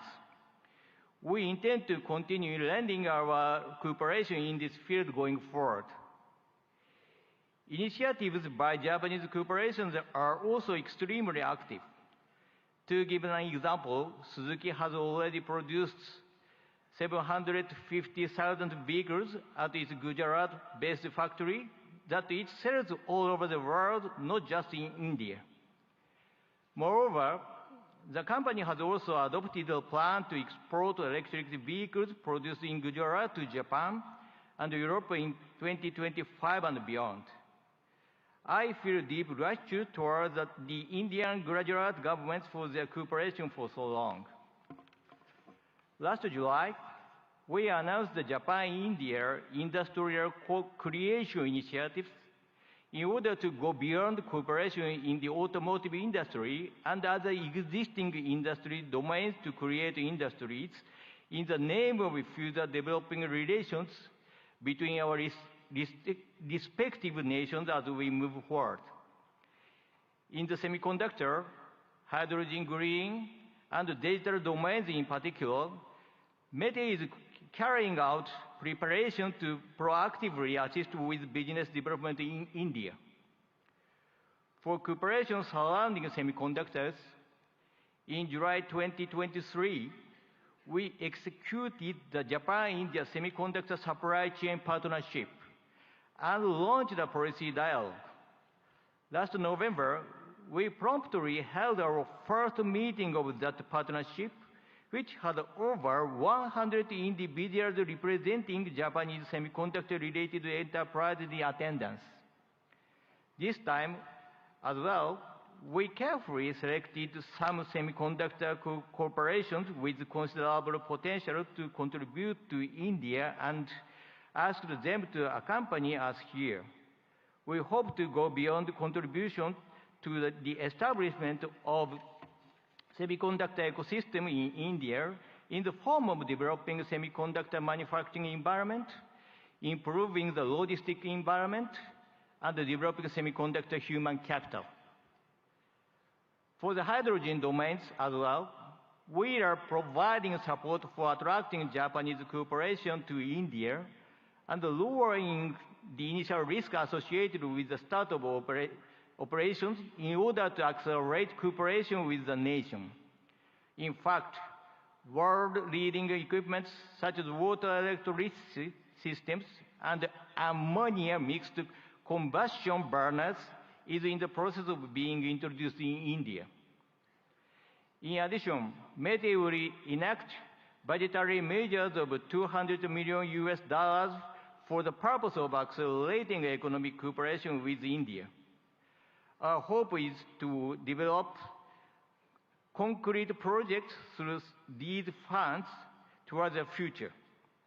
The concept of Vibrant Gujarat 2024 is gateway to the future. Let Japan, with its accumulation of technology, and India, whose growth is just beginning, join hands in driving forward the international society and carving out the future of the world. I will close my speech with the pledge of cooperation as a representative of Japan, India's best friend. Thank you for being such an attentive audience. Thank you very much. Thank you very much, sir. We now invite His Excellency Mr. Ibrahim Yusuf Al Mubarak, Assistant Minister of Investment, Kingdom of Saudi Arabia, for his address.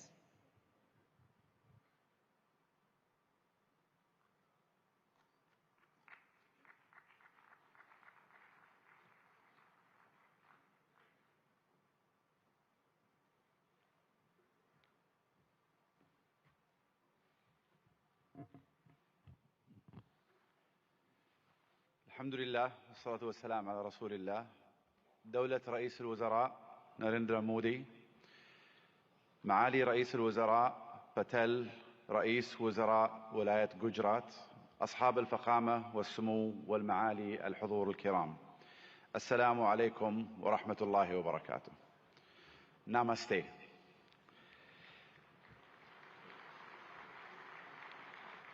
يشرفني الانضمام إليكم هنا في ولاية جوجرات، والتي تجمع اليوم قادة حكومات وقطاع الأعمال والاستثمار من جميع أنحاء العالم، وأنقل لكم تحيات مولاي خادم الحرمين الشريفين الملك سلمان بن عبد العزيز آل سعود، وسمو سيدي ولي العهد ورئيس مجلس الوزراء الأمير محمد بن سلمان إلى حكومة الهند بقيادة دولة الرئيس مودي، لاستضافتها لهذه النسخة العاشرة من قمة جوجرات العالمية النابضة بالحياة.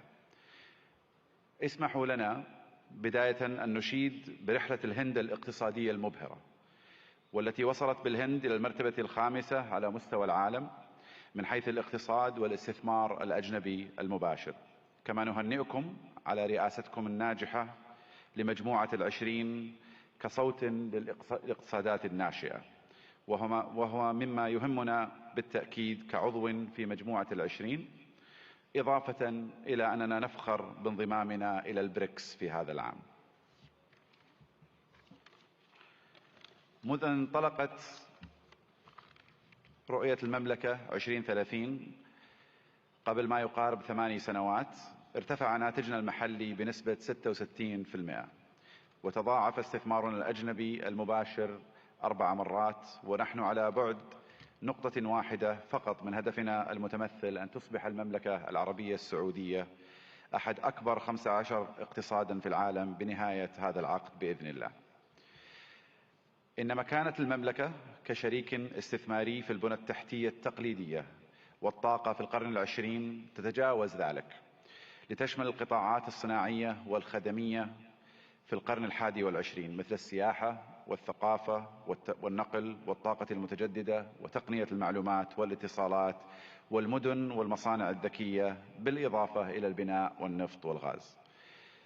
إضافة إلى أن أصول صندوق الاستثمارات العامة السعودي تجاوزت 700 مليار ريال، كما يحتل سوق الأسهم في المملكة المرتبة التاسعة عالميا، بعد أن صعد من المرتبة ال25 في عام 2016، وقد بلغت الشركات المدرجة في السوق السعودي أكثر من 200 شركة، ويشاركنا اليوم مجموعة من هذه الشركات.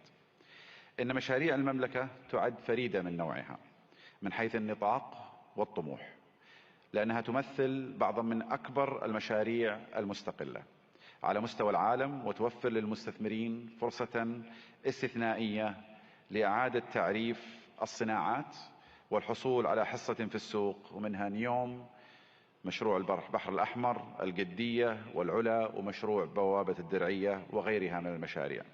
وخلال هذه القمة ستتاح لكم الفرصة لمعرفة المزيد مباشرة من الأشخاص الذين صمموا هذه المشاريع وقادوها منذ البدايات.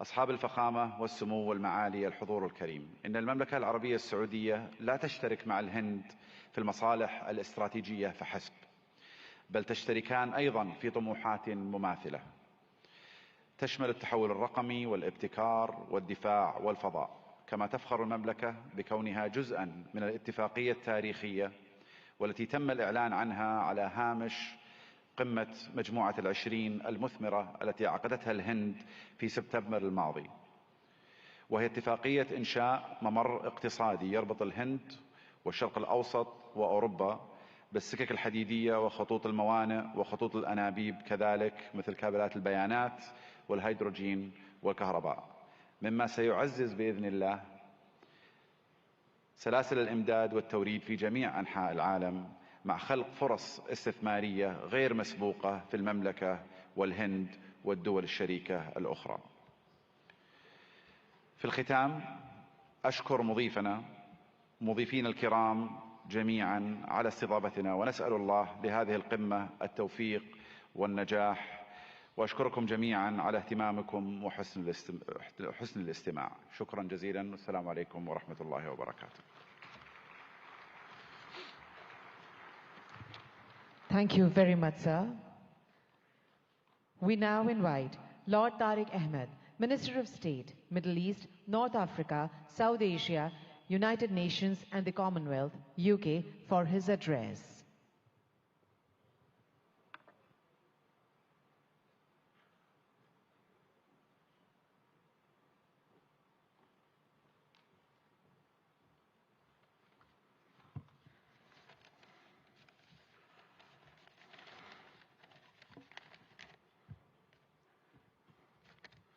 Honorable Prime Minister Narendra Modi ji, Chief Minister, President, Your Excellencies, ladies and gentlemen, and keeping with the tradition, I too can use the phrase, bhaiyo aur behno. ब्रितानी सरकार की तरफ से भारतीय सरकार को नमस्कार और बहुत बहुत बधाई हो।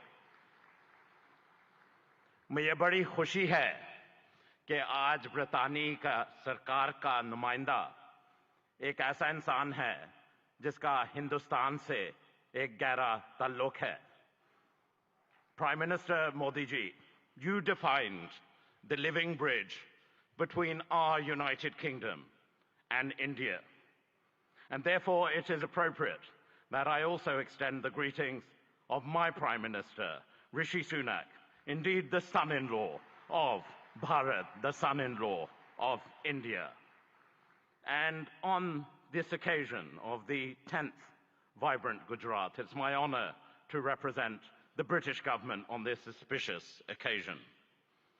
This summit has truly, in every sense, served as a masterclass on how to go about attracting global investors, to have a stake in that remarkable growth, which, as we've seen captains of industry line up and say, is truly remarkable of India-Bharat story.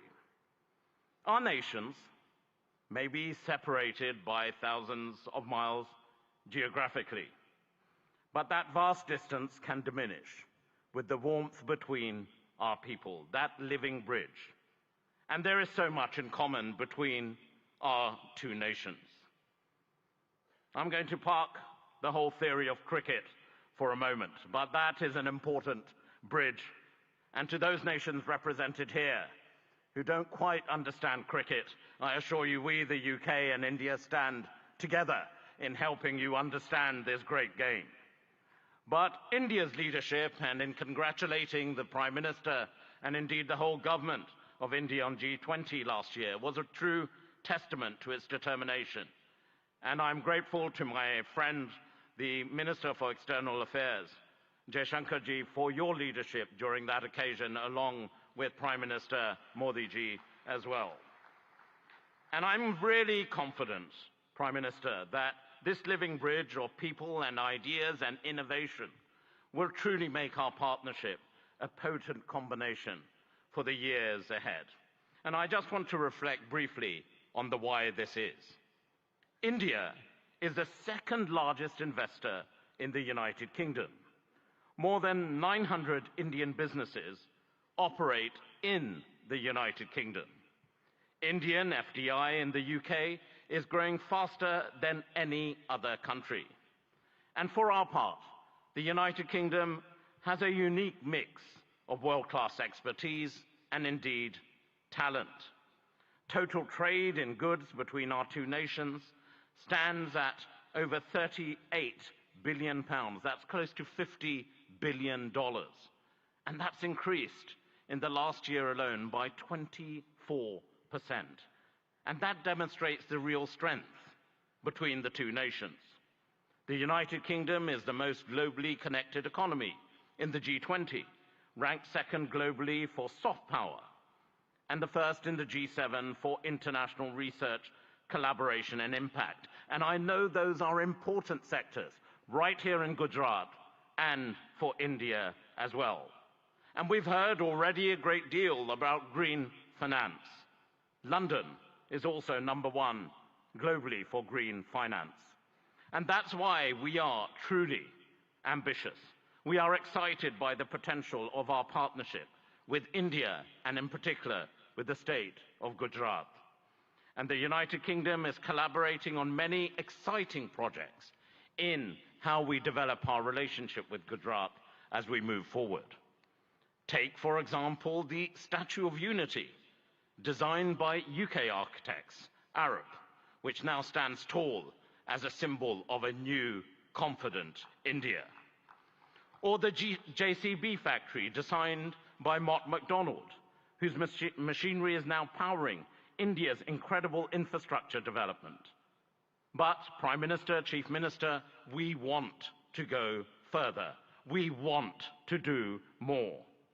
And of course, we understand the power of education, and we're proud of the strong association between India and the United Kingdom when it comes to our education sectors as well. When you power someone, an individual, no matter where in the world, through education, you empower them, their families, their communities, indeed their nations. And I know, Prime Minister Modi ji, what a priority this is for you. And it is also live right now. We have just signed a MOU to enable closer collaboration between our higher education institutions. We want to go further in the areas of the creative economy, nurturing artists and boosting cultural exchange. Be in no doubt, business links will continue to grow, creating jobs and prosperity, whether it's from here in Ahmedabad to Aberdeen in Scotland in the United Kingdom. Our old friendship is blossoming into a new partnership. Bharat और ब्रितानी एक बहुत गहरी दोस्ती है, एक जिंदा संबंध है. It is a true friendship, a lasting friendship, a deep friendship, and a binding friendship and partnership for today and the future. हमारी तरफ से आपको चीफ मिनिस्टर साहिब, गुजरात इस मौके पे आपका हम बहुत धन्यवाद करते हैं. Thank you so much. बहुत बहुत धन्यवाद. Namaskar. Thank you very much, sir. We now invite His Excellency Mr. Vahan Karobian, Minister of Economy, Armenia.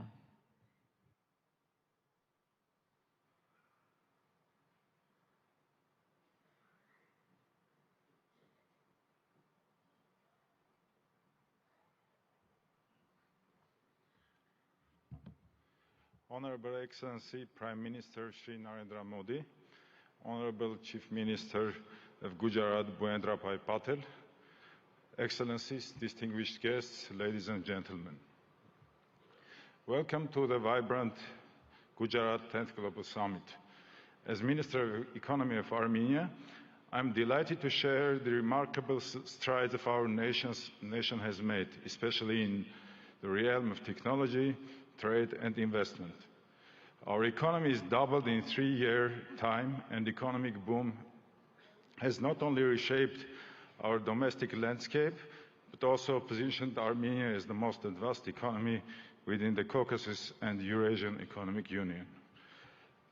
In the burgeoning tech sector, dynamic trade environment and attractive investment opportunities in Armenia have drawn global attention. Our commitment to continuously improving a business-friendly environment is evident in our progressive policies, which have been instrumental in catalyzing growth and innovation. For example, with our good friends from United Arab Emirates, we managed to increase our mutual trade by 10 times to $2 billion in just 2-3 years, building firm trade bridges between different fragments of the world economy. A pivotal aspect of our economic narrative is the increasing movement of trade and investments between India and Armenia. This bilateral investment flow is a testament to the deepening economic ties between our nations. It's heartening to see Armenian investments finding a fertile ground in India, and likewise, Indian investments flourishing in Armenia. We see investments in high-tech manufacturing, metallurgy, mining, jewelry and diamond cutting, and other sectors. Armenia may also contribute to semiconductor efforts of Gujarat and India, especially in R&D services.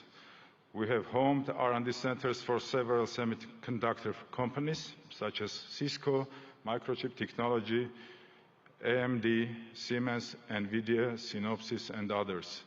Given this promising potential, it's crucial for both the Armenian and Indian governments to further encourage and develop this mutual trade, logistics, and investment opportunities.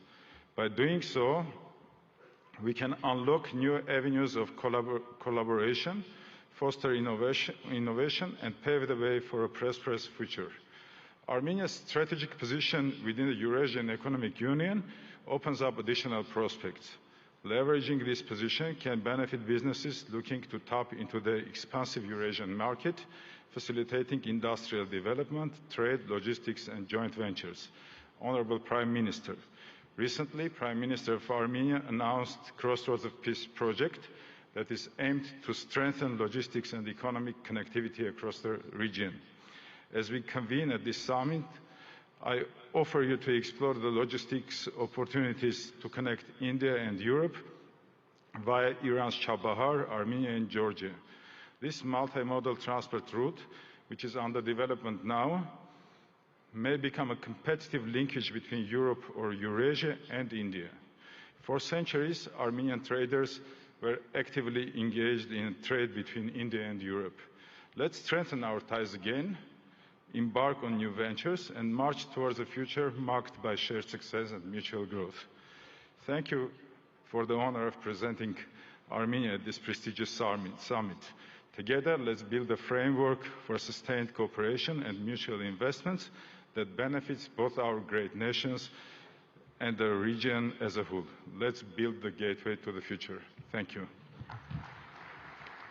Thank you very much, sir. We now invite His Excellency Mr. Teeth Risalo, Minister of Economic Affairs and Information Technology, Estonia.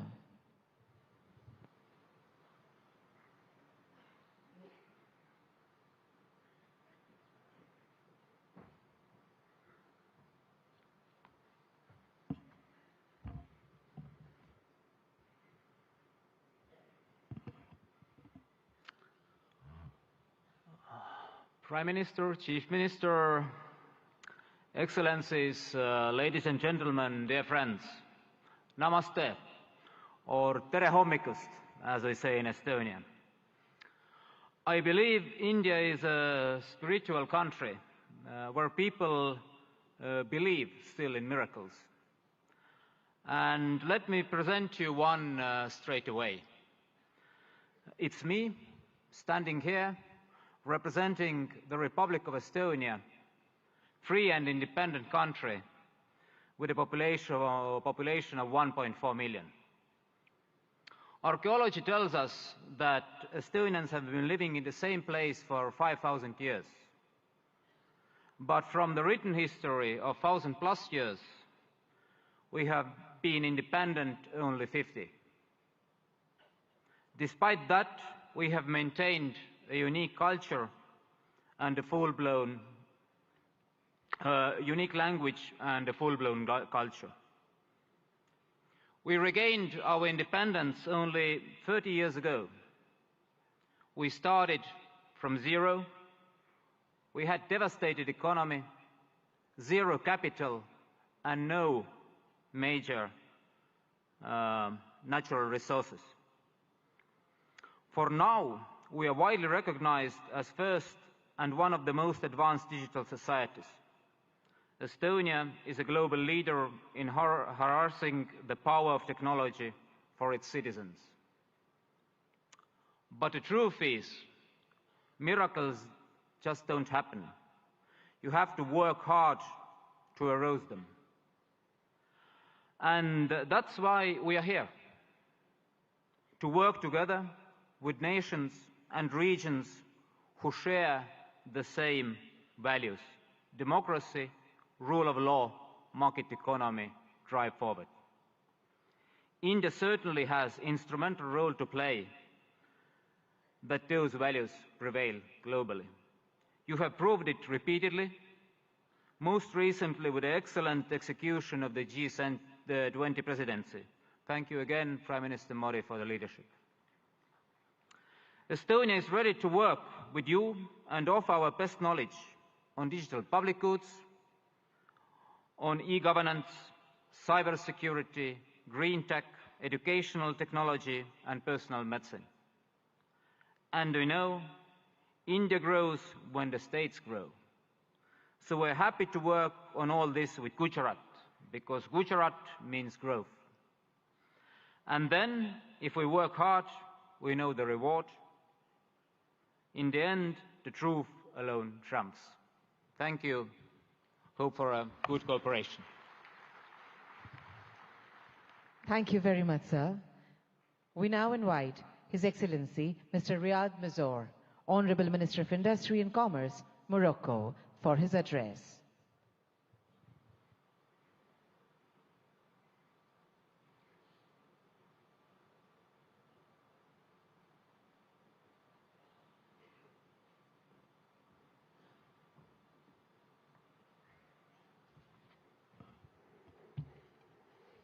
Honorable Shri Narendra Modi, Prime Minister of Bharat.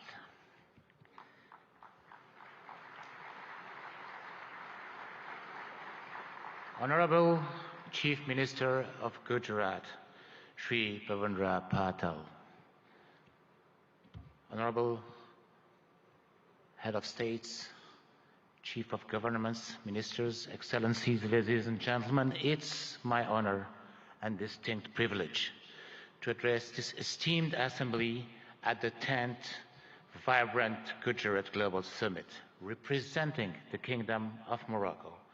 I'm deeply grateful for your gracious invitation extended to by the government of Bharat. This marks a significant milestone as Morocco proudly participates as a partner country for the second time in this globally acclaimed summit.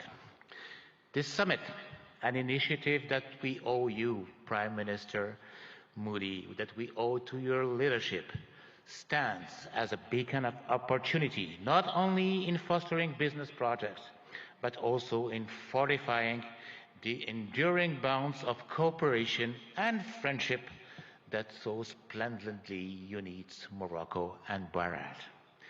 The historical visit of our beloved King Mohammed VI to Bharat in 2015 and his meeting with you, Prime Minister, Honorable Prime Minister Modi, marked a new era in the cooperation between my country and Bharat, raising the level of bilateral relation to a strategic partnership.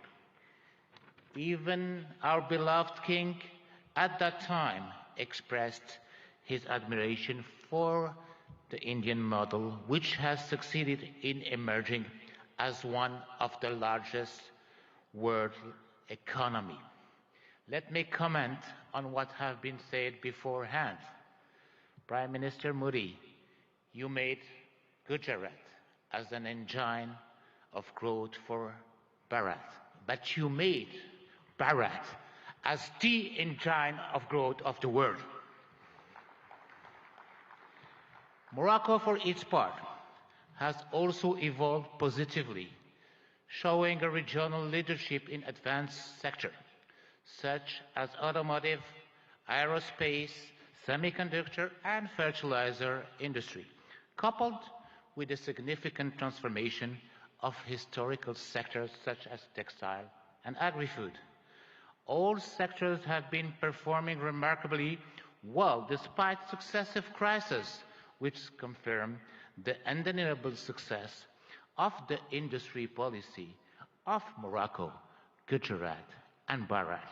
Since then, our two governments have worked tirelessly to achieve the objectives set. Today, there are almost 50 agreements and MOUs signed in various sectors. Today, there are also 45 Indian companies established in Morocco, while there were only 13 in 2015.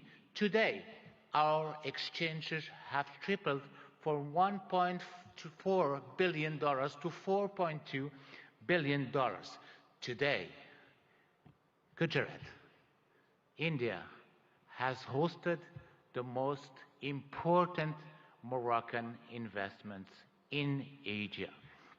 This is a testimony of the great momentum that had been injected into Moroccan-Indian bilateral relations, and I'm confident this will continue to grow as both of our nations share a commitment to economic growth, sustainable development, and mutual prosperities. Ladies and gentlemen, under the guidance of our beloved King, Morocco has embarked on a transformative journey, guided by a strategic development roadmap that has steered the nation towards openness and remarkable progress. In the face of supply shocks and succession of global crises, Morocco's resilience has been extraordinary, showcasing its agility to navigate through multifaceted challenges with innovative solutions. Indeed, our country's GDP has tripled in the last 20 years, and we multiplied our manufacturing export by 6 since 2000. Today, 87% of our exports are manufactured products. Today, Morocco is the first manufacturer of cars in Africa and one of the most competitive countries worldwide in producing cars and renewable energy. Well, the best and the most competitive country in producing cars is still Bahrain. Moreover, thanks to our ideal position as a continental and world-class hub, its free trade agreements giving access to more than 100 countries and 2.3 billion consumers, and its political and monetary stability, Morocco offers great opportunities for investors to settle. Ladies and gentlemen, given the commitment of my country in accordance with the high royal vision to the promotion of an active, solid and supportive cooperation in a spirit of co-development and shared growth, Morocco and Bahrain can work closely through a South-South triangular cooperation to promote growth in Africa, India, and in the world. Indeed, our strategic partnership should also enable our countries to develop joint initiatives that include the entire African continent in the process of industrializing and developing economies, but also to ensure food and health securities. Ladies and gentlemen, the time is ripe for Morocco and Bahrain to forge a stronger, more dynamic partnership by leveraging our respective strengths and addressing the challenges together. We can create a future marked by shared prosperity, innovation, and growth. Thank you very much. Thank you very much, sir. We would now like to welcome His Excellency Mr. Prakash Sharan Mahat, Finance Minister of Nepal.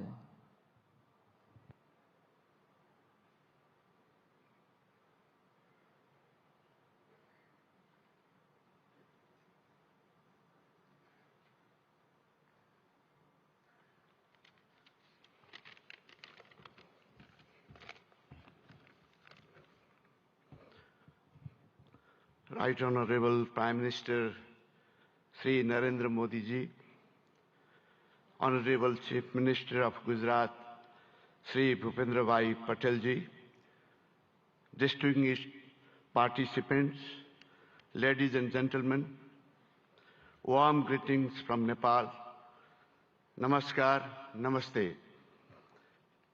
At the outset, let me express my sincere gratitude to Honorable Bhupendra Bhai Patel ji, Chief Minister of Gujarat, for inviting me in this August gathering. I am deeply honored and privileged to be part of this vibrant Gujarat Global Summit 2024. This global forum for business networking, knowledge sharing, and strategic partnerships for fostering sustainable and inclusive growth has now been a forum for all. Modi ji has had envisioned vibrant Gujarat concept in 2003. Under your visionary leadership, this idea of entrepreneurial spirit of Gujarat has now been translated into vibrant India.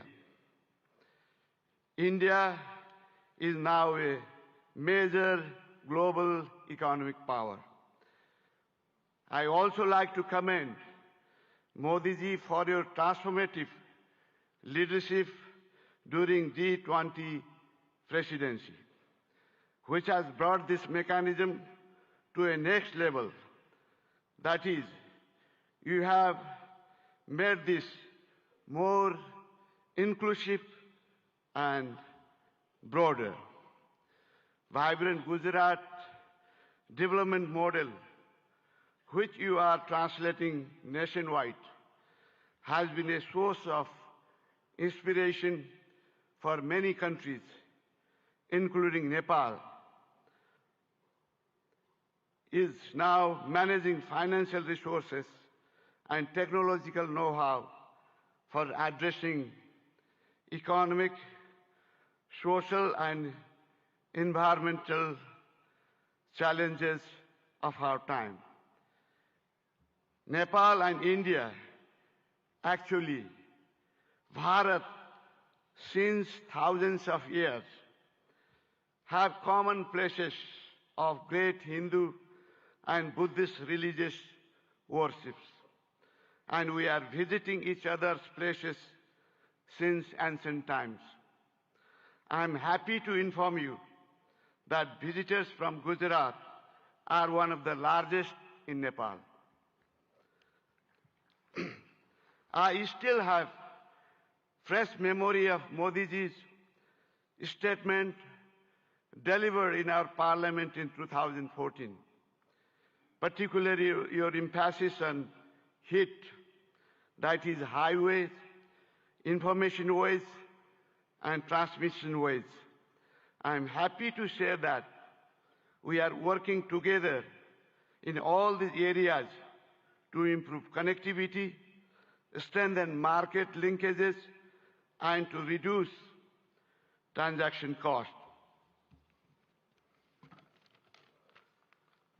Recently, Nepal and India have signed a long-term power purchase agreement of exporting 10,000 megawatt of electricity to India over 10 years of time. This will immensely open up investment opportunity in hydropower in Nepal. It will also contribute to achieve green energy transition target not only for Nepal, but also in India. Situated between two global economic powers, Nepal has adopted liberal, market-oriented economic policy since the early 90s and is a member of several international organizations and multilateral agencies. And we are implementing trade and investment policies and regulation of international standards. Nepal provides investor-friendly regulatory and legal framework with macroeconomic stability and rule-based democratic political system. Our legal system prohibits nationalization of private enterprises and properties. We guarantee national and non-discriminatory treatment to foreign investment. Those who have invested in Nepal are enjoying good returns on their investment. The abundant natural and educated human resources, together with potential domestic and export market, ensures attractive return for prospective investors. There are huge untapped investment opportunities in Nepal, in energy, tourism, agribusiness, and ICT.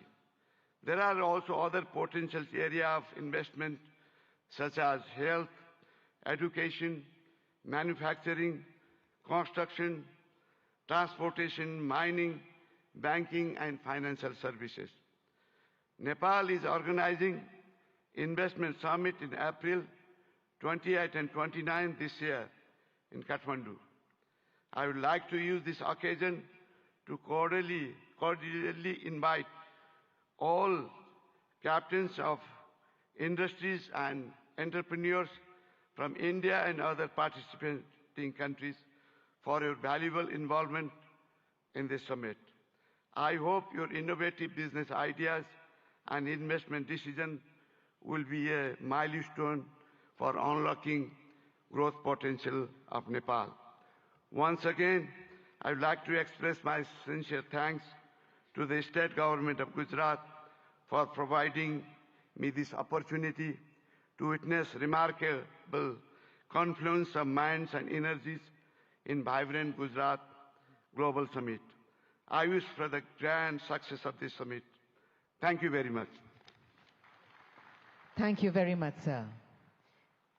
We now invite His Excellency Mr. Tran Lu Quang, Deputy Prime Minister of the Socialist Republic of Vietnam, to deliver his address.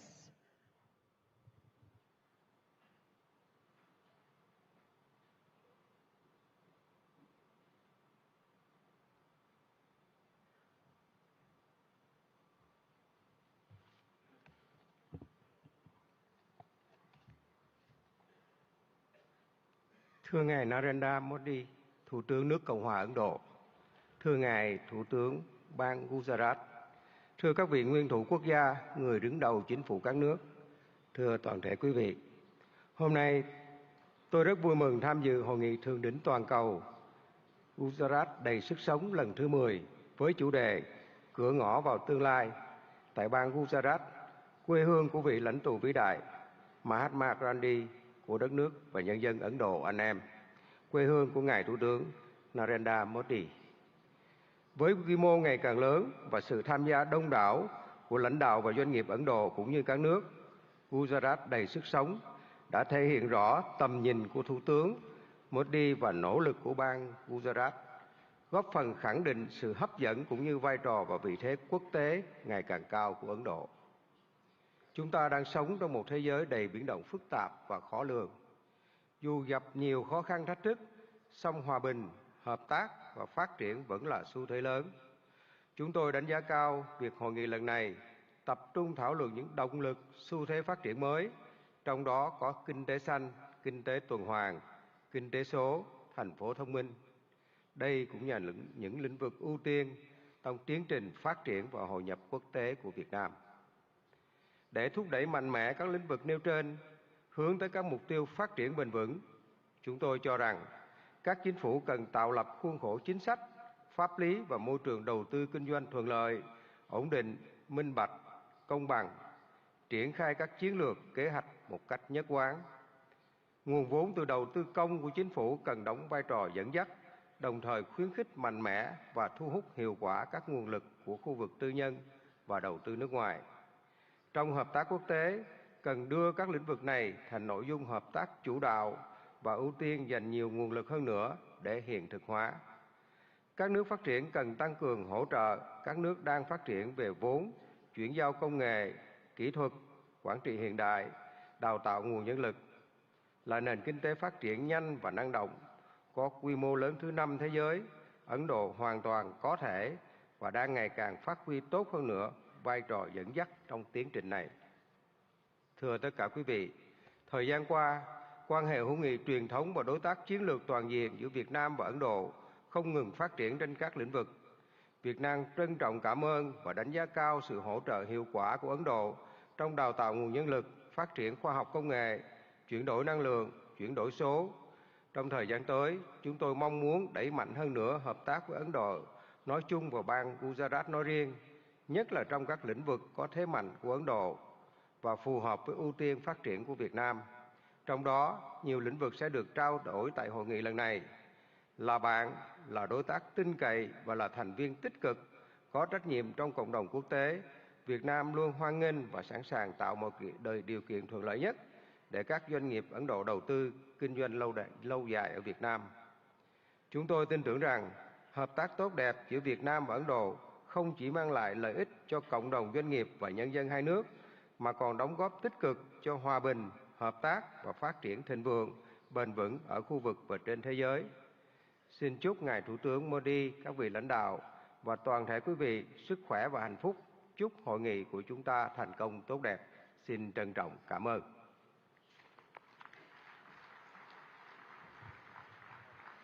Thank you very much, sir. We now honored to invite His Excellency Mr.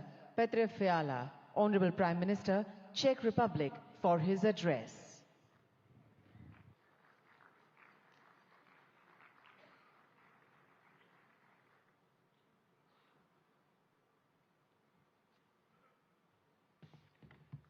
Honorable Prime Minister Modi, Chief Minister Patel, Presidents, Excellencies, ladies and gentlemen. First, please let me congratulate you on 20 years of this successful summit. I'm excited to see Gujarat's impressive economic growth and to feel the energy of the largest democracy in the world. Thank you, Chief Minister Patel, for your kind hospitality. It is a real pleasure to be here. Ladies and gentlemen, the topic of this summit is Gateway to the Future. It is a big inspiration. We are at a special point and can choose our future. It is a time of dramatic risks, but also of great chances, because the problems of today are very complex. It is not wise to concentrate on only one strategy. I think the humanity needs to work with three main priorities, three keys to unlock the gateway. The first key is innovation and new technologies. The second key is advanced industry. And the third key is applied research, which benefits the public, like in health and medicine. Please let me tell you about the position of the Czech Republic. The first key is innovation and new technologies. My country is quickly moving to a higher value economy. We are changing our education system, and we want stronger accent on STEM subjects. We also support innovation and partnership between universities, research institutions and private sector. Maybe you know some innovative Czech brands. For example, the software security company Avast or the online ticketing global player Kiwi. My government is mainly interested in long-term strategic investment. This includes AI research, electromobility and especially semiconductors. They are key for high-tech industries today, from cars to mobile phones. We also pay close attention to innovation in the energy sector. Unlike many European countries, we believe in the future of nuclear power. We have 50 years of expertise in nuclear power. Our top interest is development of small modular reactors. On this way, we want to work with leading global makers. It is also a chance to improve our Czech-Indian capacities in nuclear energy research. We are very serious about innovation in renewable energy and green digital technologies. The goal is to have reliable, efficient and sustainable energy. This is about clean environment, and the potential for Czech-Indian collaboration is great, not only in energy, but also in wastewater treatment or in sustainable agriculture. The second key to our future is advanced industry. My country is a great exporter of high-quality industrial goods. I am sure that you know some of the traditional Czech brands. Bata, Škoda, Tatra or Java are well established in India. Our companies are leaders in land transport. Škoda Auto produces cars here and has a new logistics center in Pune. It can be active and make India e-mobility hub of tomorrow. We also have great railway cars makers. Czech companies build wheel sets here in India. And we offer solutions for cities, trams, hydrogen buses or smart transport systems. We have many advanced companies in the space industry. It is very strong in the Czech Republic. Their products are parts of rockets and satellites from the European Space Agency and others. Our aerospace and defense industry is always ready to help our friends in India. In all sectors of our industry, we are proud of traditional and new products and their quality. The third key is applied research in fields like healthcare and medicine. There are many major issues in public health: lifestyle diseases, sustainability of public health systems, and the new health dangers. COVID-19 is a typical example. It shows us the benefits of international cooperation, sharing results and experience and fighting the virus faster than ever before. It also shows us the need to be prepared for other new dangers. In health and medical science, fast innovation can bring big benefits to people. Its importance will only increase. There are many bad demographic and lifestyle trends in the world today. And health and medical research is also a very important driver of future economic growth. I am very pleased that Czech Republic and Indian universities cooperate successfully in this area. Tomorrow I will visit the NIMS University in Jaipur. It has a strong focus on medical research and training of health professionals. It is an institution which applies experience of top Czech and Indian experts. Ladies and gentlemen, I briefly presented 3 areas, 3 keys which can unlock the gate to our future. With them, we have a chance for a sustainable future. It offers a better life for humanity. All of them are connected to science, technology, and innovation. This is intentional. I believe that knowledge is the most important factor for growth, well-being, and happiness. I am very happy that the partnership between India and the Czech Republic is based on this vision. We show this today together with Prime Minister Modi by endorsing our strategic partnership on innovation. The partnership covers many areas, including science, new technologies, energy, healthcare, or infrastructure. There is great potential in this joint statement. India and Czechia understand the role of innovation in solving the challenges of today. Our countries believe that the economy of the future will depend on deep cooperation. This gives me great hope that our partnership will bring concrete results for our peoples. Ladies and gentlemen, the future can bring many new problems, but we already know how to be prepared by focusing on skills and innovations and by working with trusted partners. I wish you a successful discussion and thank you.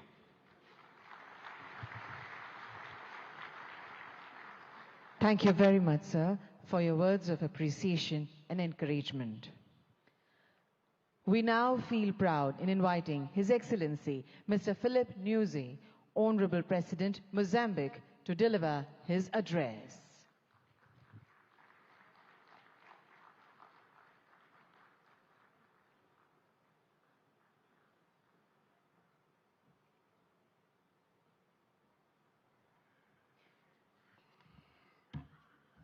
Muito obrigado. Sua Excelência Narendra Modi ji, Primeiro-Ministro da República da Índia. Sua Excelência José Ramos Horta, Presidente de Timor-Leste. Sua Excelência Petra Fiala, Primeiro-Ministro da República Tcheca. Sua Excelência Bhupendra Patel, Ministro-Chefe do Estado de Gujarat. Senhores Ministros presentes nesta cimeira, minhas senhoras e meus senhores. Inicio a minha intervenção saudando e agradecendo a Vossa Excelência e meu irmão Narendra de Mordadas Modi, Primeiro-Ministro da Índia, pelo convite que nos foi formulado na qualidade de parceiro para participar neste evento de grande relevância para os nossos países. Aproveito a ocasião para felicitar a vossa presidência do G20, o momento histórico que conseguiu colocar o continente africano, ou seja, a União Africana, como membro permanente do G20. Saudamos de forma distinta a Sua Excelência Bhupendra Patel, Ministro-Chefe do Estado de Gujarat, ao povo e governo de Gujarat, pelo acolhimento que nos tem sido dispensado desde a nossa chegada a esta histórica cidade industrial, o maior centro de refinaria de petróleo do mundo e de corte de polimento de diamantes. Senhor Primeiro-Ministro, Excelências, em Ahmedabad me sinto em minha própria casa, pois foi daqui que adquiri conhecimentos que me têm ajudado a adicionar ao que antes tinha conseguido e, com o espírito de sempre aprender, me permite dar a minha humilde contribuição para o desenvolvimento do meu país, Moçambique. Suprabat Mara Gujarat Deshuacion. Umujamachu Habar Namaste. A República de Moçambique participa neste fórum singular de Gujarat com o objetivo de aprender e partilhar a experiência a nível estatal, empresarial, da sociedade civil e da academia, conforme está estruturado no evento. É nosso interesse identificar oportunidades e estabelecer parcerias para coletivamente e com base em vantagens mútuas criar alicerces para o desenvolvimento harmonioso, criação da riqueza e do bem-estar para os nossos povos. A República da Índia e o Estado de Gujarat, em particular, oferecem a muitos países em desenvolvimento a oportunidade de partilhar a experiência de resiliência e de superação perante obstáculos ao desenvolvimento. O fato desta Cimeira Bienal, instituída há mais de 20 anos, assumir-se como ponto de partida para a autossuficiência de uma região, a Cimeira Global de Gujarat tem também a particularidade de encorajar os países e Estados a fazerem uma apresentação sobre as oportunidades de negócio e de investimentos que oferecem.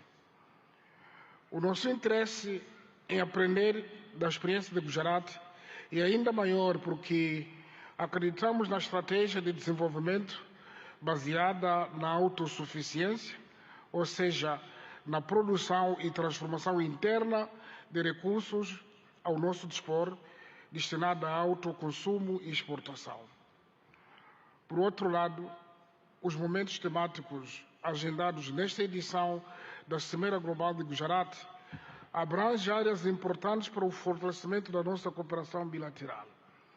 Destacamos a promoção da feira comercial, os temas sobre a transição para a economia verde no âmbito do desenvolvimento econômico sustentável, tecnologia e inovação como motores de crescimento econômico e a questão do financiamento de infraestruturas sustentáveis. Excelências, Moçambique é um país com potencialidades econômicas ainda por explorar. Pois vejamos, possui terras aráveis e rios abundantes, condições propícias para a prática da agricultura industrial, pecuária e pesca. Mantém enormes reservas para o desenvolvimento da indústria extrativa e transformadora. O país dispõe ainda de grandes reservas de areias pesadas, para além de outros minérios de elevado valor comercial, como tais diamantes, pedras preciosas, cobre, ferro, grafite. Aliás, falando do grafite, o CEO da Suzuki falou da produção de baterias. Imediatamente eu convido para produzir em Moçambique, porque o grafite está em abundância. Mas também Moçambique possui carvão mineral, e já estamos a exportar para este país em grandes quantidades. Isso só para citar alguns exemplos. O nosso país é também conhecido como detentor de enormes potenciais energéticos, energia hídrica, eólica e solar, e estamos agora a projetar a construção de uma grande barragem hidroelétrica para mais de 1.500 megawatts. Esperamos que pode haver interesse de participar conosco ainda. Isso incluindo também uma das maiores reservas de gás natural do mundo, da bacia do Rovuma. Aliás, sei dizer que 3 empresas maiores deste país são parceiros na exploração do gás em Moçambique. Moçambique oferece igualmente oportunidades para o desenvolvimento de todo tipo de turismo, incluindo o ecoturismo. O nosso país, por ser banhado pelo nosso oceano comum, que é o Oceano Índico, permite que o canal de Moçambique seja a rota comercial estratégica de muitos países, incluindo os países de hinterland da África Austral, cujo acesso ao mar é através de Moçambique. Também desfilou neste pódio o CEO do DP World. Ele pode ser testemunho porque já estão a operar nos portos moçambicanos.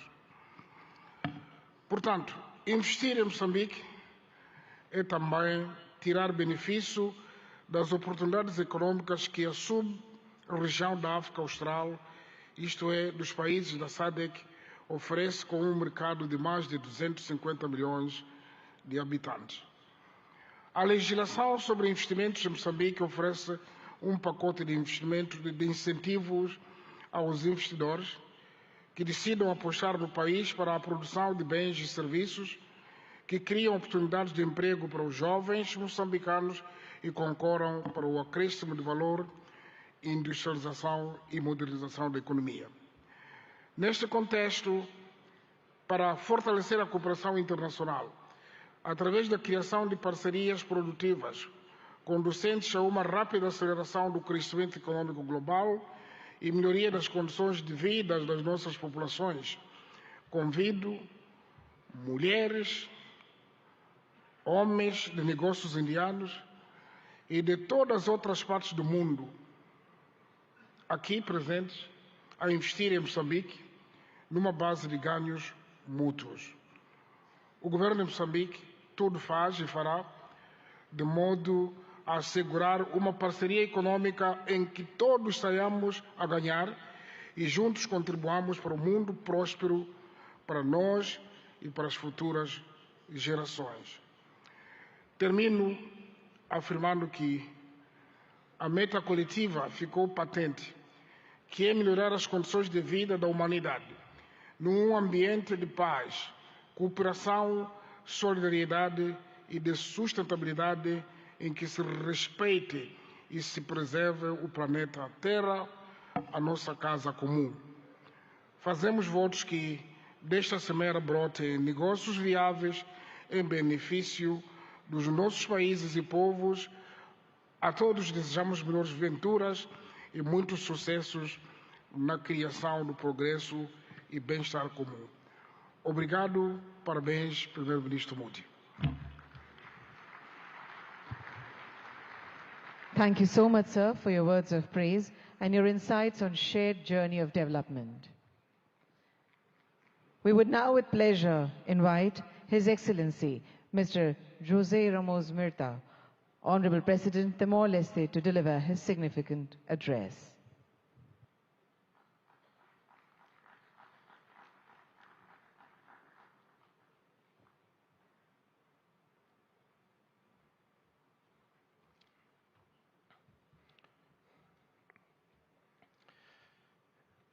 Excellency Prime Minister Modi, Chief Minister Patel, Excellency President of Mozambique, Felipe Jacinto Nyusi, Prime Minister of Czech Republic, ladies and gentlemen.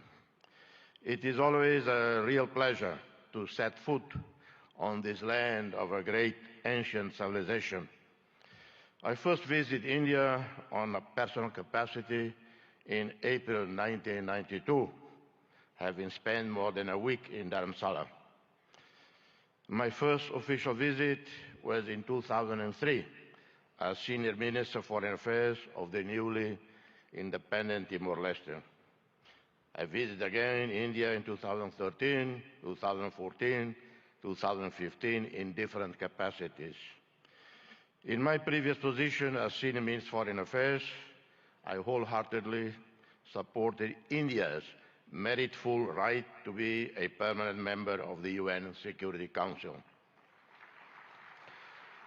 And I'm continuing to advocate for India and for Indonesia, two Asian countries, to be permanent members of a reformed, expanded, more representative UN Security Council.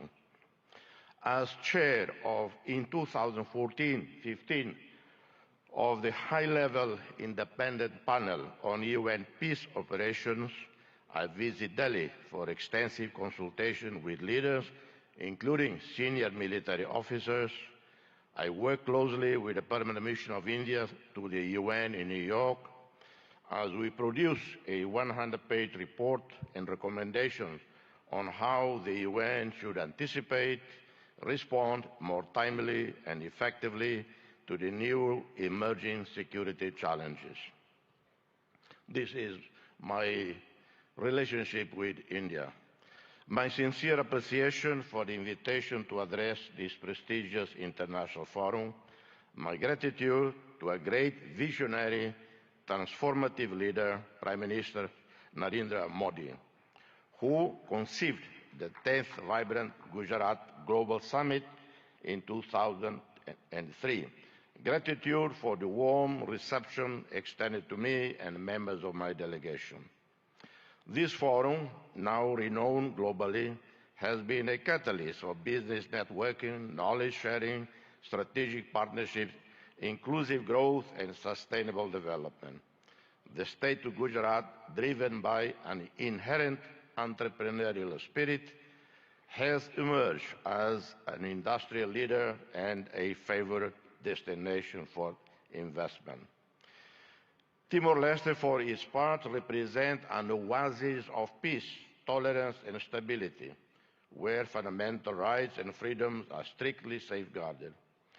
The International Media Watch, called Reporters Without Borders, based in Brussels, rates Timor-Leste number 10 globally in media freedom out of 193 countries. Timor-Leste stands out with a business environment conducive to investments, having consolidated global presence as an active member of the United Nations, the Community of Portuguese-speaking countries, CPLP, a pioneer, founder of the G7 plus fragile states, leader and spokesperson in climate change within LDCs and SEEDs.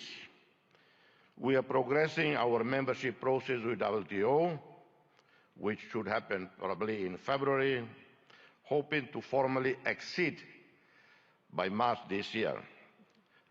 Formal ASEAN membership should occur in 2025. We are committed to creating a favorable business environment with legislation in line with international best practices, protecting foreign investments, eliminating double taxation, open PPPs, BOTs, and any other mutually beneficial modality consistent with the priorities outlined in our National Strategic Development Plan. We have a sovereign wealth fund with significant investments in U.S. Treasury bonds and other developed market bonds, and have invested significantly in equities internationally with more than 1,000 portfolios, with annual returns of over 8%. We have zero debt to commercial banks. Our debt to regional or multilateral lending institutions is 13% of our GDP. Our young and vibrant diaspora present in countries such as Australia, South Korea, Indonesia, Malaysia, Portugal, the United Kingdom contribute significantly to the development of both host countries and Timor-Leste, with foreign remittances being an important part of our society well-being. We invite you, ladies and gentlemen, to invest with us, be part of the realization of a dream. Opportunities abound. I outline some. In the tourism sector, almost the entire northern coast of Timor-Leste, plus Atauro and Jaco Islands, teem with the richest biodiversity in the world. That's according to Conservation International, not according to me personally. Boasting the healthiest coral biodiversity in the entire region, known as the Amazon of the seas.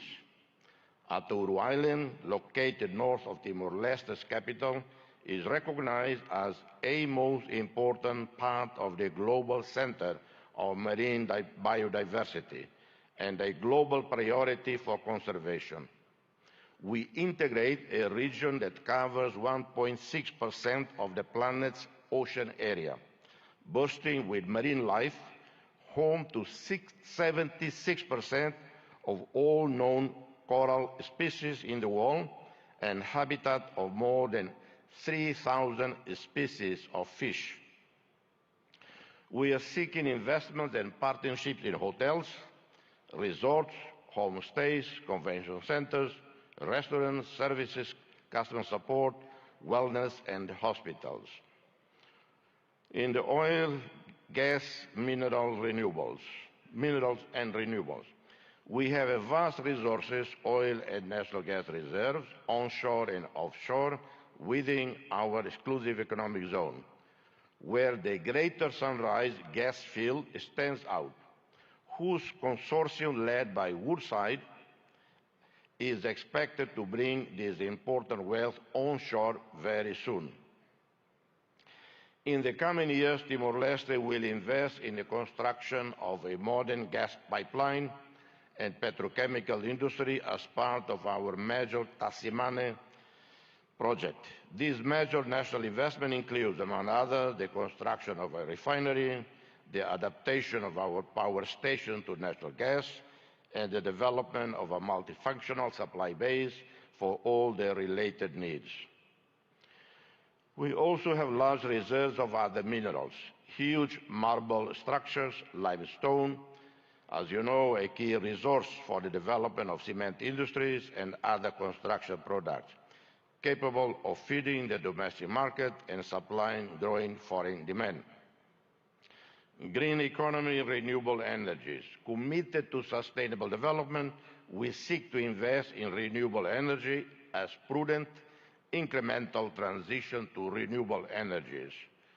We are looking forward to working with the UAE, led by a visionary leader, our friend, President Sheikh Mohammed bin Zayed Al Nahyan, with whom we share many commonalities. This is in line with commitments made at the recent COP28 summit held in Dubai. I take the opportunity to congratulate His Royal Highness, the President of UAE, Sheikh Mohammed bin Zayed Al Nahyan, for the success of the UAE chairmanship of the 28th Conference of the Parties to UNFCCC. We have a great potential for developing solar and wind energy production fields, and some projects are underway with the support of the Asia Development Bank, namely in the municipality of Manatutu, where an initial investment of US $120 million is expected to produce in 25 years overall return above US $300 million. We seek to develop hydroelectrics with the construction of dams and mini hydroelectric plants that can take advantage of the mountainous terrain and rainy season, guaranteeing access to clean energy and reserve water for irrigation and urban supply. Infrastructure and transport. In the last 15 years, we have seen dramatic improvements in our infrastructure sector. National roads, electricity now covering 96.1% of the country, one state-of-the-art port, the Port of Tiber Bay, operating since 2022, with a total investment of $280 million. This was a first public-private partnership celebrated between Timor-Leste with the French Bolloré Group and the World Bank. One of the best projects in this sector, it is capable of transforming this port into a hub for connecting people and goods at regional level.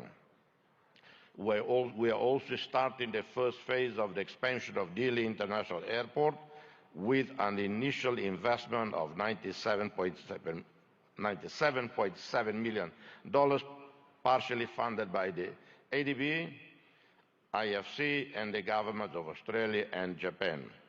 This includes expanding the runway, building a modern terminal. This links up to a wider program facilitating air services with other national and regional airports, combined with aircraft maintenance network capable of transforming Timor-Leste into a hub for air connectivity and services. In connectivity, we are looking forward to the arrival onshore in Dili in 2024, 9 months from now, of a submarine cable from Port Hedland, Australia, a project funded by the Australian government. Health, the development of the national health system with improvement and modernization of our primary, secondary, tertiary healthcare network go hand in hand with investments planned in tourism infrastructure, in different economic activities, responding to the needs of our national and foreign customers. We are looking at building new, modern, well-equipped hospitals. In 2002, we had 20 medical doctors for roughly 900,000 people. In 2024, we have over 1,200 medical doctors for 1,400,000 people. Our ASEAN roadmap and accession anticipates the construction of suitable infrastructure to host international summits, such as airports, communication facilities, five-star hotels, convention centers, modern health and hospital services. Agriculture, fisheries and forestry. Timor-Leste has great potential for agricultural development. Traditional crops such as rice, coffee, maize, cassava, cocoa, vanilla. We have one of the best, or I would say the best coffees in the world. I apologize to any coffee producing country here, but I think we are rated the best in the world. And the Prime Minister, I suggest Indians should drink more coffee.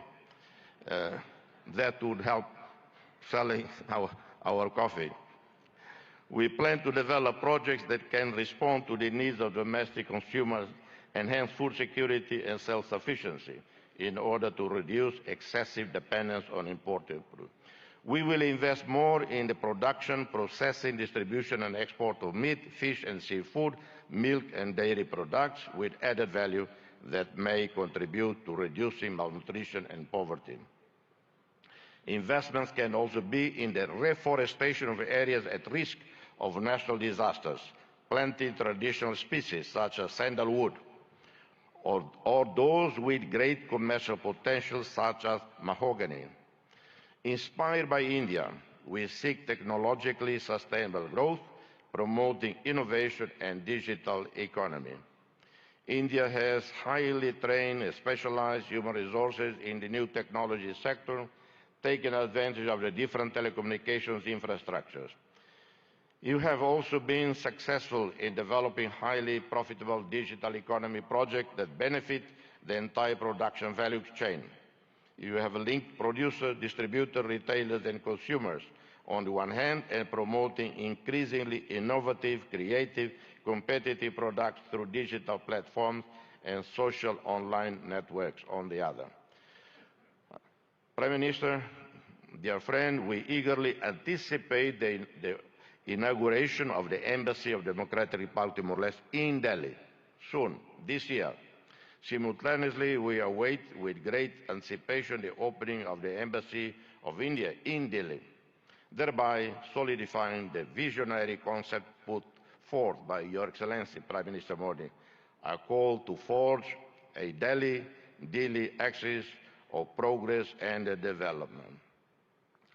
The problem with Delhi is sometimes people intend to come to Delhi.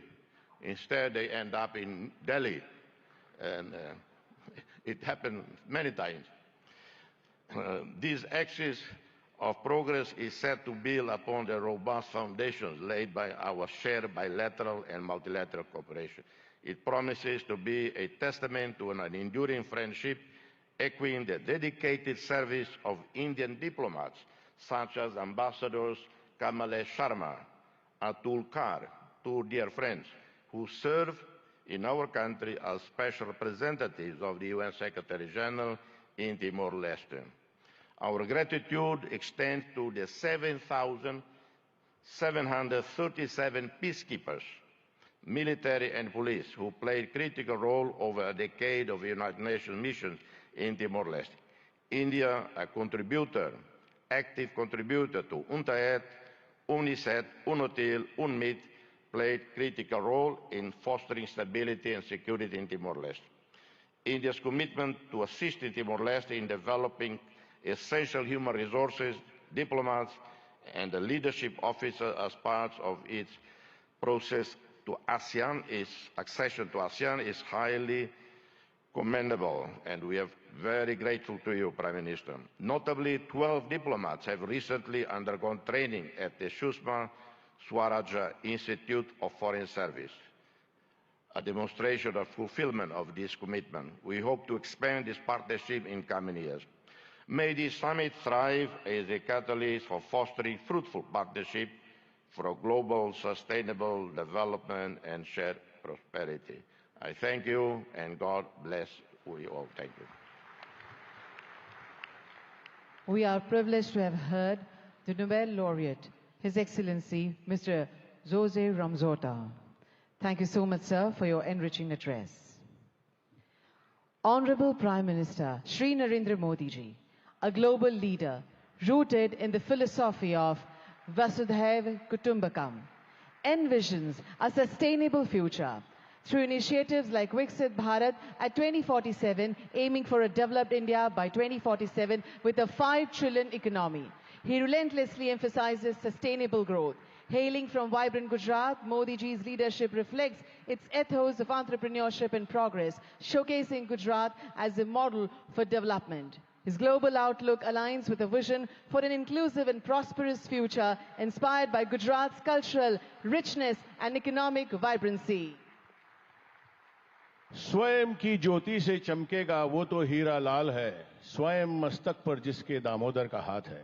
Ladies and gentlemen, please join your hands together to welcome the one and only Honorable Prime Minister of India, Shri Narendra Modi ji.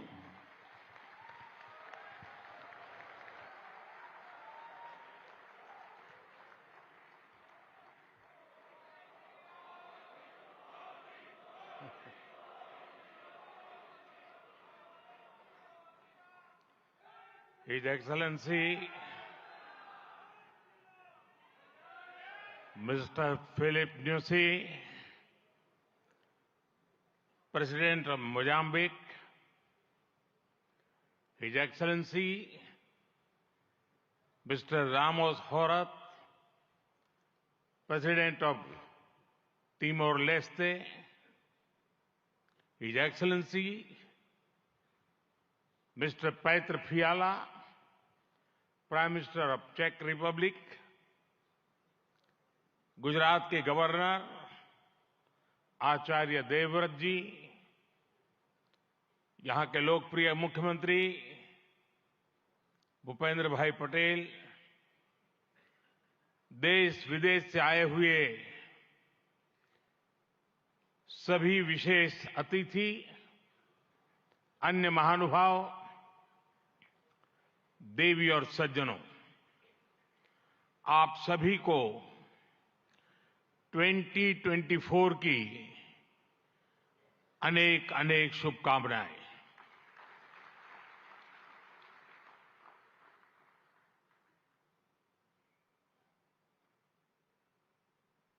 निकट भूतकाल में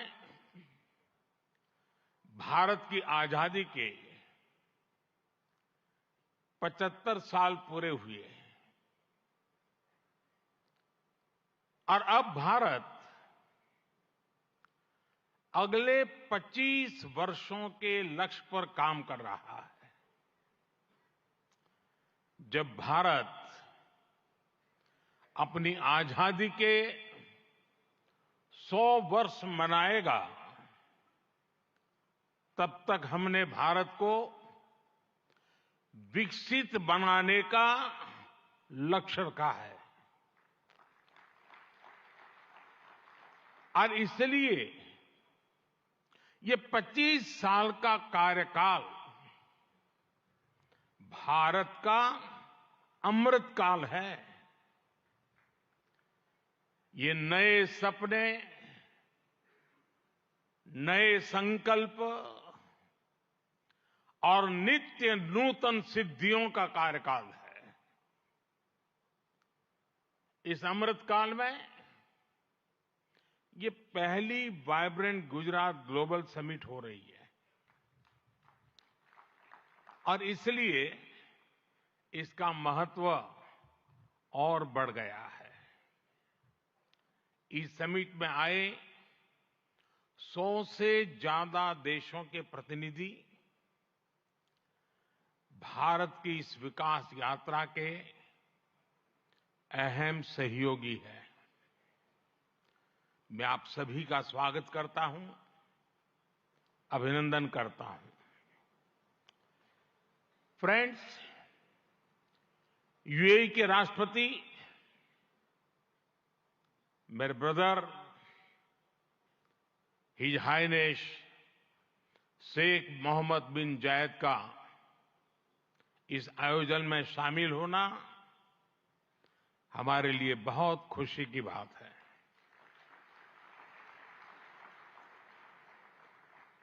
vibrant Gujarat में इस summit में उनका यहां chief guest के तौर पर उपस्थित होना भारत और यूएई के दिनों दिन मजबूत होते आत्मीय संबंधों का प्रतीक है। कुछ देर पहले हमने उनके विचार सुने। भारत को लेकर उनका विश्वास, उनका सहयोग बहुत ही गर्मजोशी से भरा हुआ है। जैसा उन्होंने कहा, vibrant Gujarat summit economic development और इन्वेस्टमेंट से जुड़ी जानकारियों और अनुभव साझा करने का ग्लोबल प्लेटफॉर्म बन गई है। इस समिट में भी भारत और यूएई ने फूड पार्क्स के विकास के लिए, रिन्यूएबल एनर्जी के क्षेत्र में सहयोग बढ़ाने के लिए, इनोवेटिव हेल्थ केयर में निवेश के लिए कई महत्वपूर्ण समझौते किए हैं। भारत के पोर्ट इंफ्रास्ट्रक्चर में यूएई की कंपनियों द्वारा कई बिलियन डॉलर के नए निवेश पर सहमति बनी है। यूएई के सॉवरेन वेल्थ फंड द्वारा गिफ्ट सिटी में ऑपरेशन शुरू किए जाएंगे। ट्रांसवर्ल्ड कंपनी यहां एयरक्राफ्ट और शिप लीजिंग एक्टिविटीज भी शुरू करने जा रही है। भारत और यूएई ने जिस तरह अपने रिश्तों को एक नई ऊंचाई दी है, उसका बहुत बड़ा श्रेय मेरे brother his highness Sheikh Mohammad bin Zayed को जाता है। फ्रेंड्स, मोजाम्बिक के प्रेसिडेंट हिज एक्सेलेंसी न्यूसी से कल भी मेरी बहुत विस्तार से बात हुई है। उनके लिए तो गुजरात आना पुरानी यादों को ताजा करने जैसा है। प्रेसिडेंट न्यूसी आईआईएम अहमदाबाद के एल्यूमनाई है।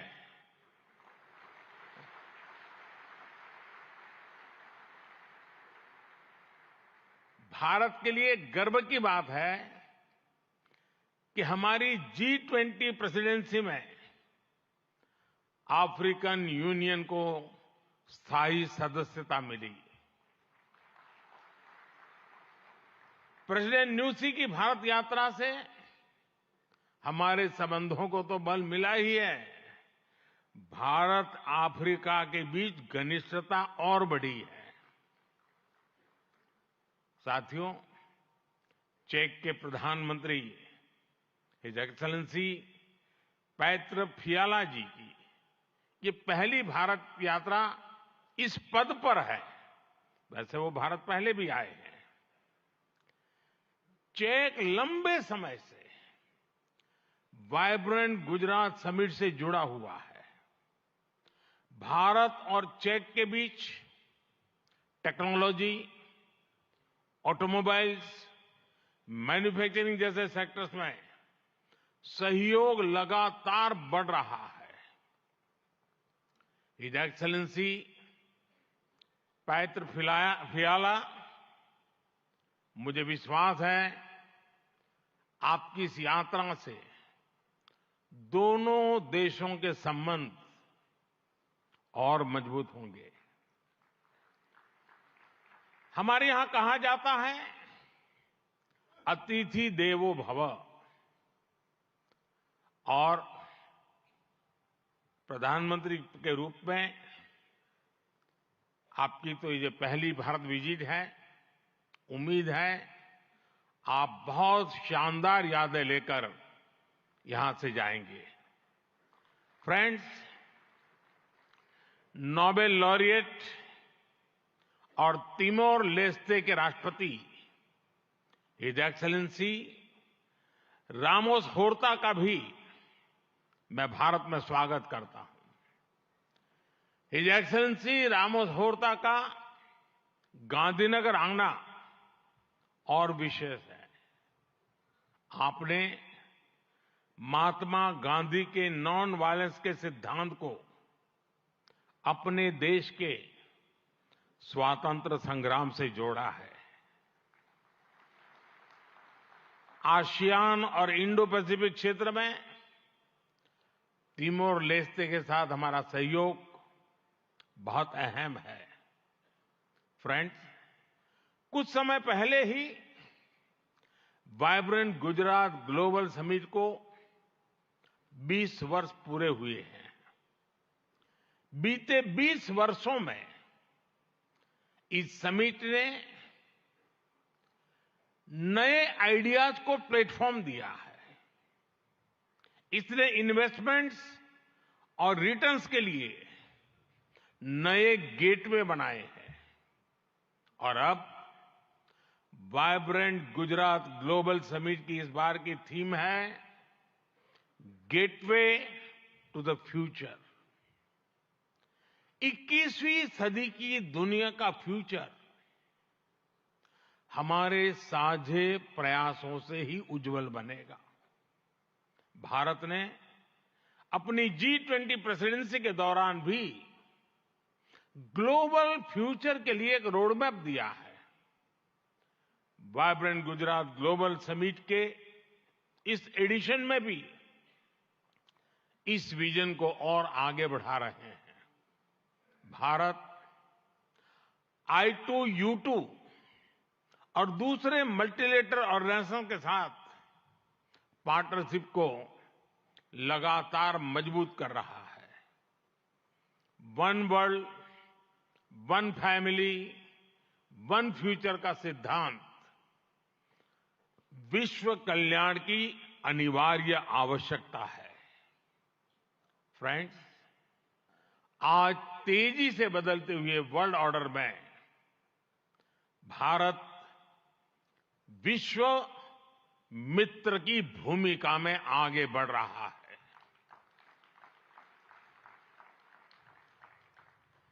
आज भारत ने विश्व को ये भरोसा दिया है कि हम साझा लक्ष्य तय कर सकते हैं, अपने लक्ष्य प्राप्त कर सकते हैं। विश्व कल्याण के लिए भारत की प्रतिबद्धता, भारत की निष्ठा, भारत के प्रयास और भारत का परिश्रम आज की दुनिया को ज्यादा सुरक्षित और समृद्ध बना रहा है।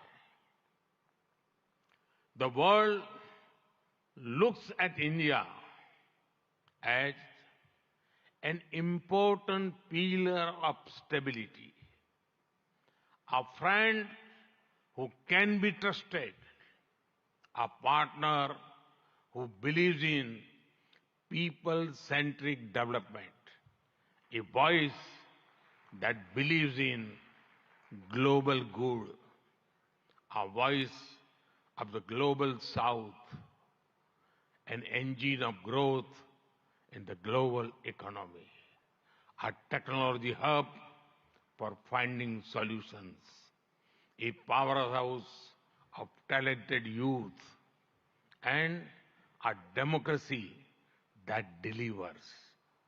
Friends, भारत के 1.4 बिलियन लोगों की प्रायोरिटीज और एस्पिरेशंस, ह्यूमन सेंट्रिक डेवलपमेंट पर उनकी आस्था, इंक्लूसिविटी और इक्वलिटी का हमारा कमिटमेंट, विश्व समृद्धि और विश्व के विकास का बहुत बड़ा आधार है। आज भारत दुनिया की 5th लार्जेस्ट इकोनॉमी है। 10 साल पहले भारत 11th पर था। आज दुनिया की हर प्रमुख रेटिंग एजेंसी का अनुमान है कि भारत अगले कुछ वर्षों में दुनिया की टॉप 3 इकोनॉमी में जाएगा।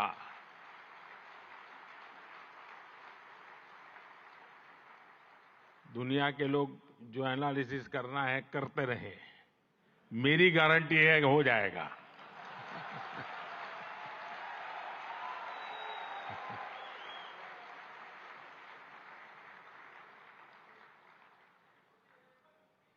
एक ऐसे समय में जब विश्व अनेक अनिश्चितताओं से घिरा हुआ है, तब भारत दुनिया में विश्व की एक नई किरण बनकर के उभरा है। भारत की प्राथमिकताएं बिल्कुल स्पष्ट है। आज भारत की प्राथमिकता है sustainable industry, infrastructure and manufacturing. आज भारत की प्राथमिकता है new age skills, futuristic technology, AI and innovation. आज भारत की प्राथमिकता है green hydrogen, renewable energy, semiconductors, इसका पूरा इकोसिस्टम। इसकी एक झलक हम vibrant Gujarat global trade show में भी देख सकते हैं। और मेरा तो आग्रह है कि ट्रेड शो जरूर देखें। गुजरात के भी स्कूल कॉलेज के विद्यार्थी जरूर जाएं। कल दिन में मैंने हिज एक्सेलेंसी न्यूसी और हिज एक्सेलेंसी रामोस होर्ता जी के साथ इस ट्रेड शो में काफी समय गुजारा है। इस ट्रेड शो में कंपनियों ने world class state of the art technology से बने प्रोडक्ट्स का निदर्शन किया है।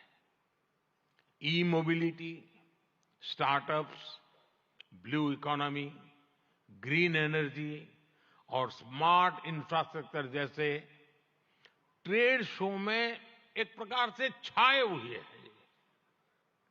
ये जितने भी सेक्टर्स हैं, इनमें इन्वेस्टमेंट के लिए आपके पास लगातार नए अवसर बन रहे हैं। साथियों, आप सभी वैश्विक परिस्थितियों से भली भांति परिचित है। ऐसे में आज अगर भारत की इकोनॉमी में इतना रेजिलियंस दिख रहा है, अगर आज भारत की ग्रोथ में इतना मोमेंटम दिख रहा है, तो इसके पीछे बड़ी वजह है बीते 10 वर्षों में स्ट्रक्चरल रिफॉर्म्स पर हमारा फोकस। इन रिफॉर्म्स ने भारत की इकोनॉमी की कैपेसिटी, कैपेबिलिटी एंड कॉम्पिटिटिवनेस बढ़ाने का बहुत बड़ा काम किया है। रिकैपिटलाइजेशन और आईबीसी से हमने भारत के बैंकिंग सिस्टम को दुनिया के सबसे मजबूत बैंकिंग सिस्टम में से एक बना दिया है। ईज ऑफ डूइंग बिजनेस पर जोर देते हुए हमने 40,000 से ज्यादा कंपनीज को समाप्त कर दिया है, कंप्लायंसेस को समाप्त कर दिया है। जीएसटी ने भारत में टैक्स के अनावश्यक जाल को खत्म किया है। भारत में हमने ग्लोबल सप्लाई चेन के डाइवर्सिफिकेशन के लिए बेहतर माहौल बनाया है।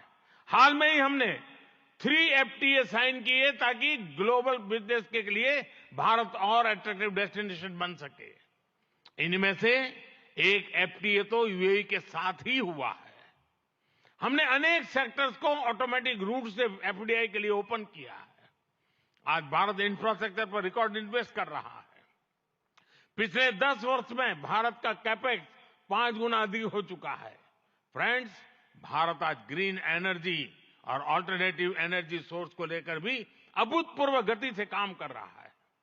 भारत की रिन्यूएबल एनर्जी कैपेसिटी 3 गुना बढ़ी है और सोलर एनर्जी कैपेसिटी में 20 गुना वृद्धि हुई है। डिजिटल इंडिया मिशन ने भारत में लाइफ और बिजनेस दोनों को ट्रांसफॉर्म कर दिया है। 10 वर्षों में सस्ते फोन और सस्ते डेटा से डिजिटल इंक्लूजन की नई क्रांति आई है। हर गांव तक ऑप्टिकल फाइबर पहुंचाने का अभियान, 5G का तेजी से विस्तार आम भारतीयों का जीवन बदल रहा है। आज हम दुनिया में तीसरे बड़े स्टार्टअप इकोसिस्टम है। 10 वर्ष पहले तक भारत में कुछ 100 स्टार्टअप थे। आज भारत में 1,15,000 रजिस्टर्ड स्टार्टअप्स है। भारत के ओवरऑल एक्सपोर्ट में भी रिकॉर्ड बढ़ोतरी हुई है। फ्रेंड्स, भारत में जो ये बदलाव आ रहा है वो भारत के नागरिकों की ईज ऑफ लिविंग भी बढ़ा रहा है, उन्हें एम्पावर कर रहा है। हमारी सरकार के 5 वर्षों में 13.5 करोड़ से ज्यादा लोग गरीबी से बाहर निकले हैं। भारत में मिडिल क्लास की एवरेज इनकम लगातार बढ़ रही है। भारत में फीमेल वर्कफोर्स के पार्टिसिपेशन में भी रिकॉर्ड वृद्धि हुई है। भारत के भविष्य के लिए ये बहुत अच्छी संकेत है और इसलिए मैं आप सभी का आह्वान करूंगा कि भारत की इस विकास यात्रा से जुड़िए, हमारे साथ चलिए। साथियों, लॉजिस्टिक्स को लेकर ईज ऑफ ट्रांसपोर्टेशन के लिए भी भारत में आधुनिक पॉलिसीज पर काम हो रहा है। 10 साल पहले भारत में 74 एयरपोर्ट थे। आज भारत में 149 एयरपोर्ट्स हैं। भारत का नेशनल हाईवे नेटवर्क पिछले 10 सालों में करीब करीब 2 गुना हो चुका है। 10 सालों में हमारा मेट्रो ट्रेन नेटवर्क 3 गुना से ज्यादा बढ़ चुका है। गुजरात हो, महाराष्ट्र हो या फिर हमारी ईस्टर्न कोस्ट लाइन हो, इनको आज डेडिकेटेड फ्रेट कॉरिडोर से जोड़ा जा रहा है। भारत में आज अनेक नेशनल वाटरवेज पर एक साथ काम चल रहा है। भारतीय पोर्ट्स का टर्न अराउंड टाइम आज बहुत कॉम्पिटिटिव हो गया है।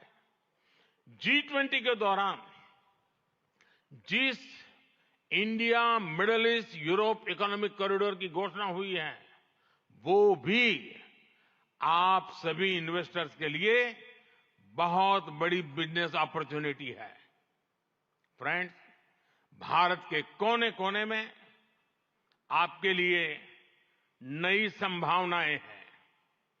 वाइब्रेंट गुजरात समिट इसके लिए भी एक गेटवे की तरह है, गेटवे टू द फ्यूचर।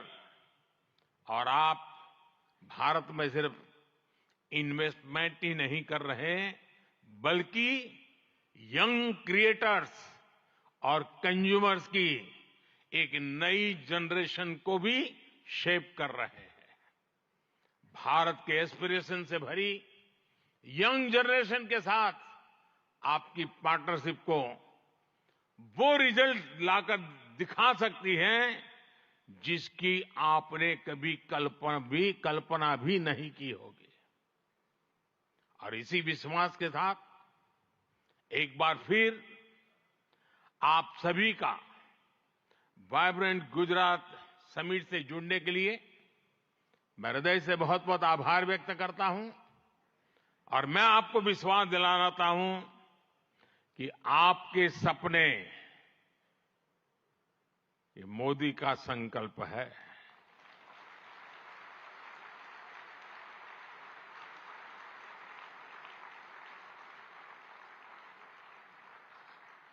आपके सपने जितने बड़े होंगे, मेरा संकल्प भी उतना ही बड़ा होगा।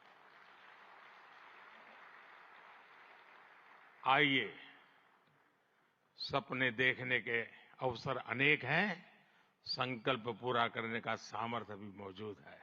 बहुत बहुत धन्यवाद।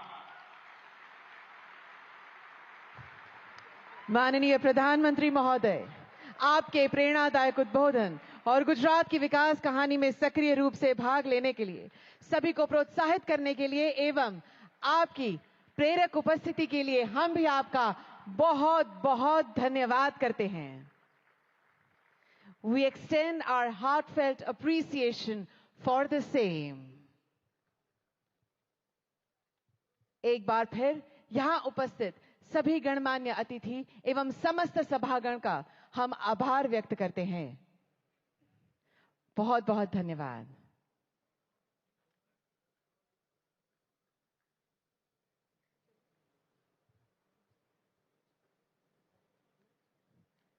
Thank you very much, Honorable Prime Minister, sir.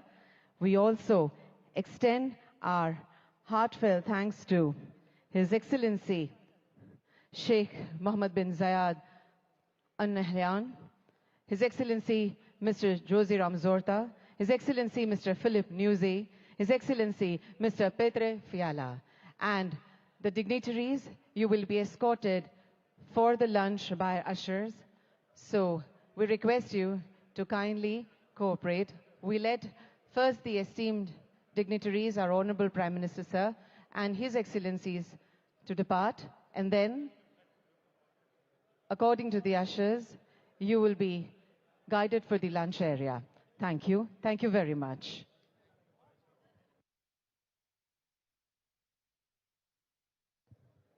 There is a humble request to everyone who used the handsets for the interpretation. Kindly leave them on the chairs. Thank you very much.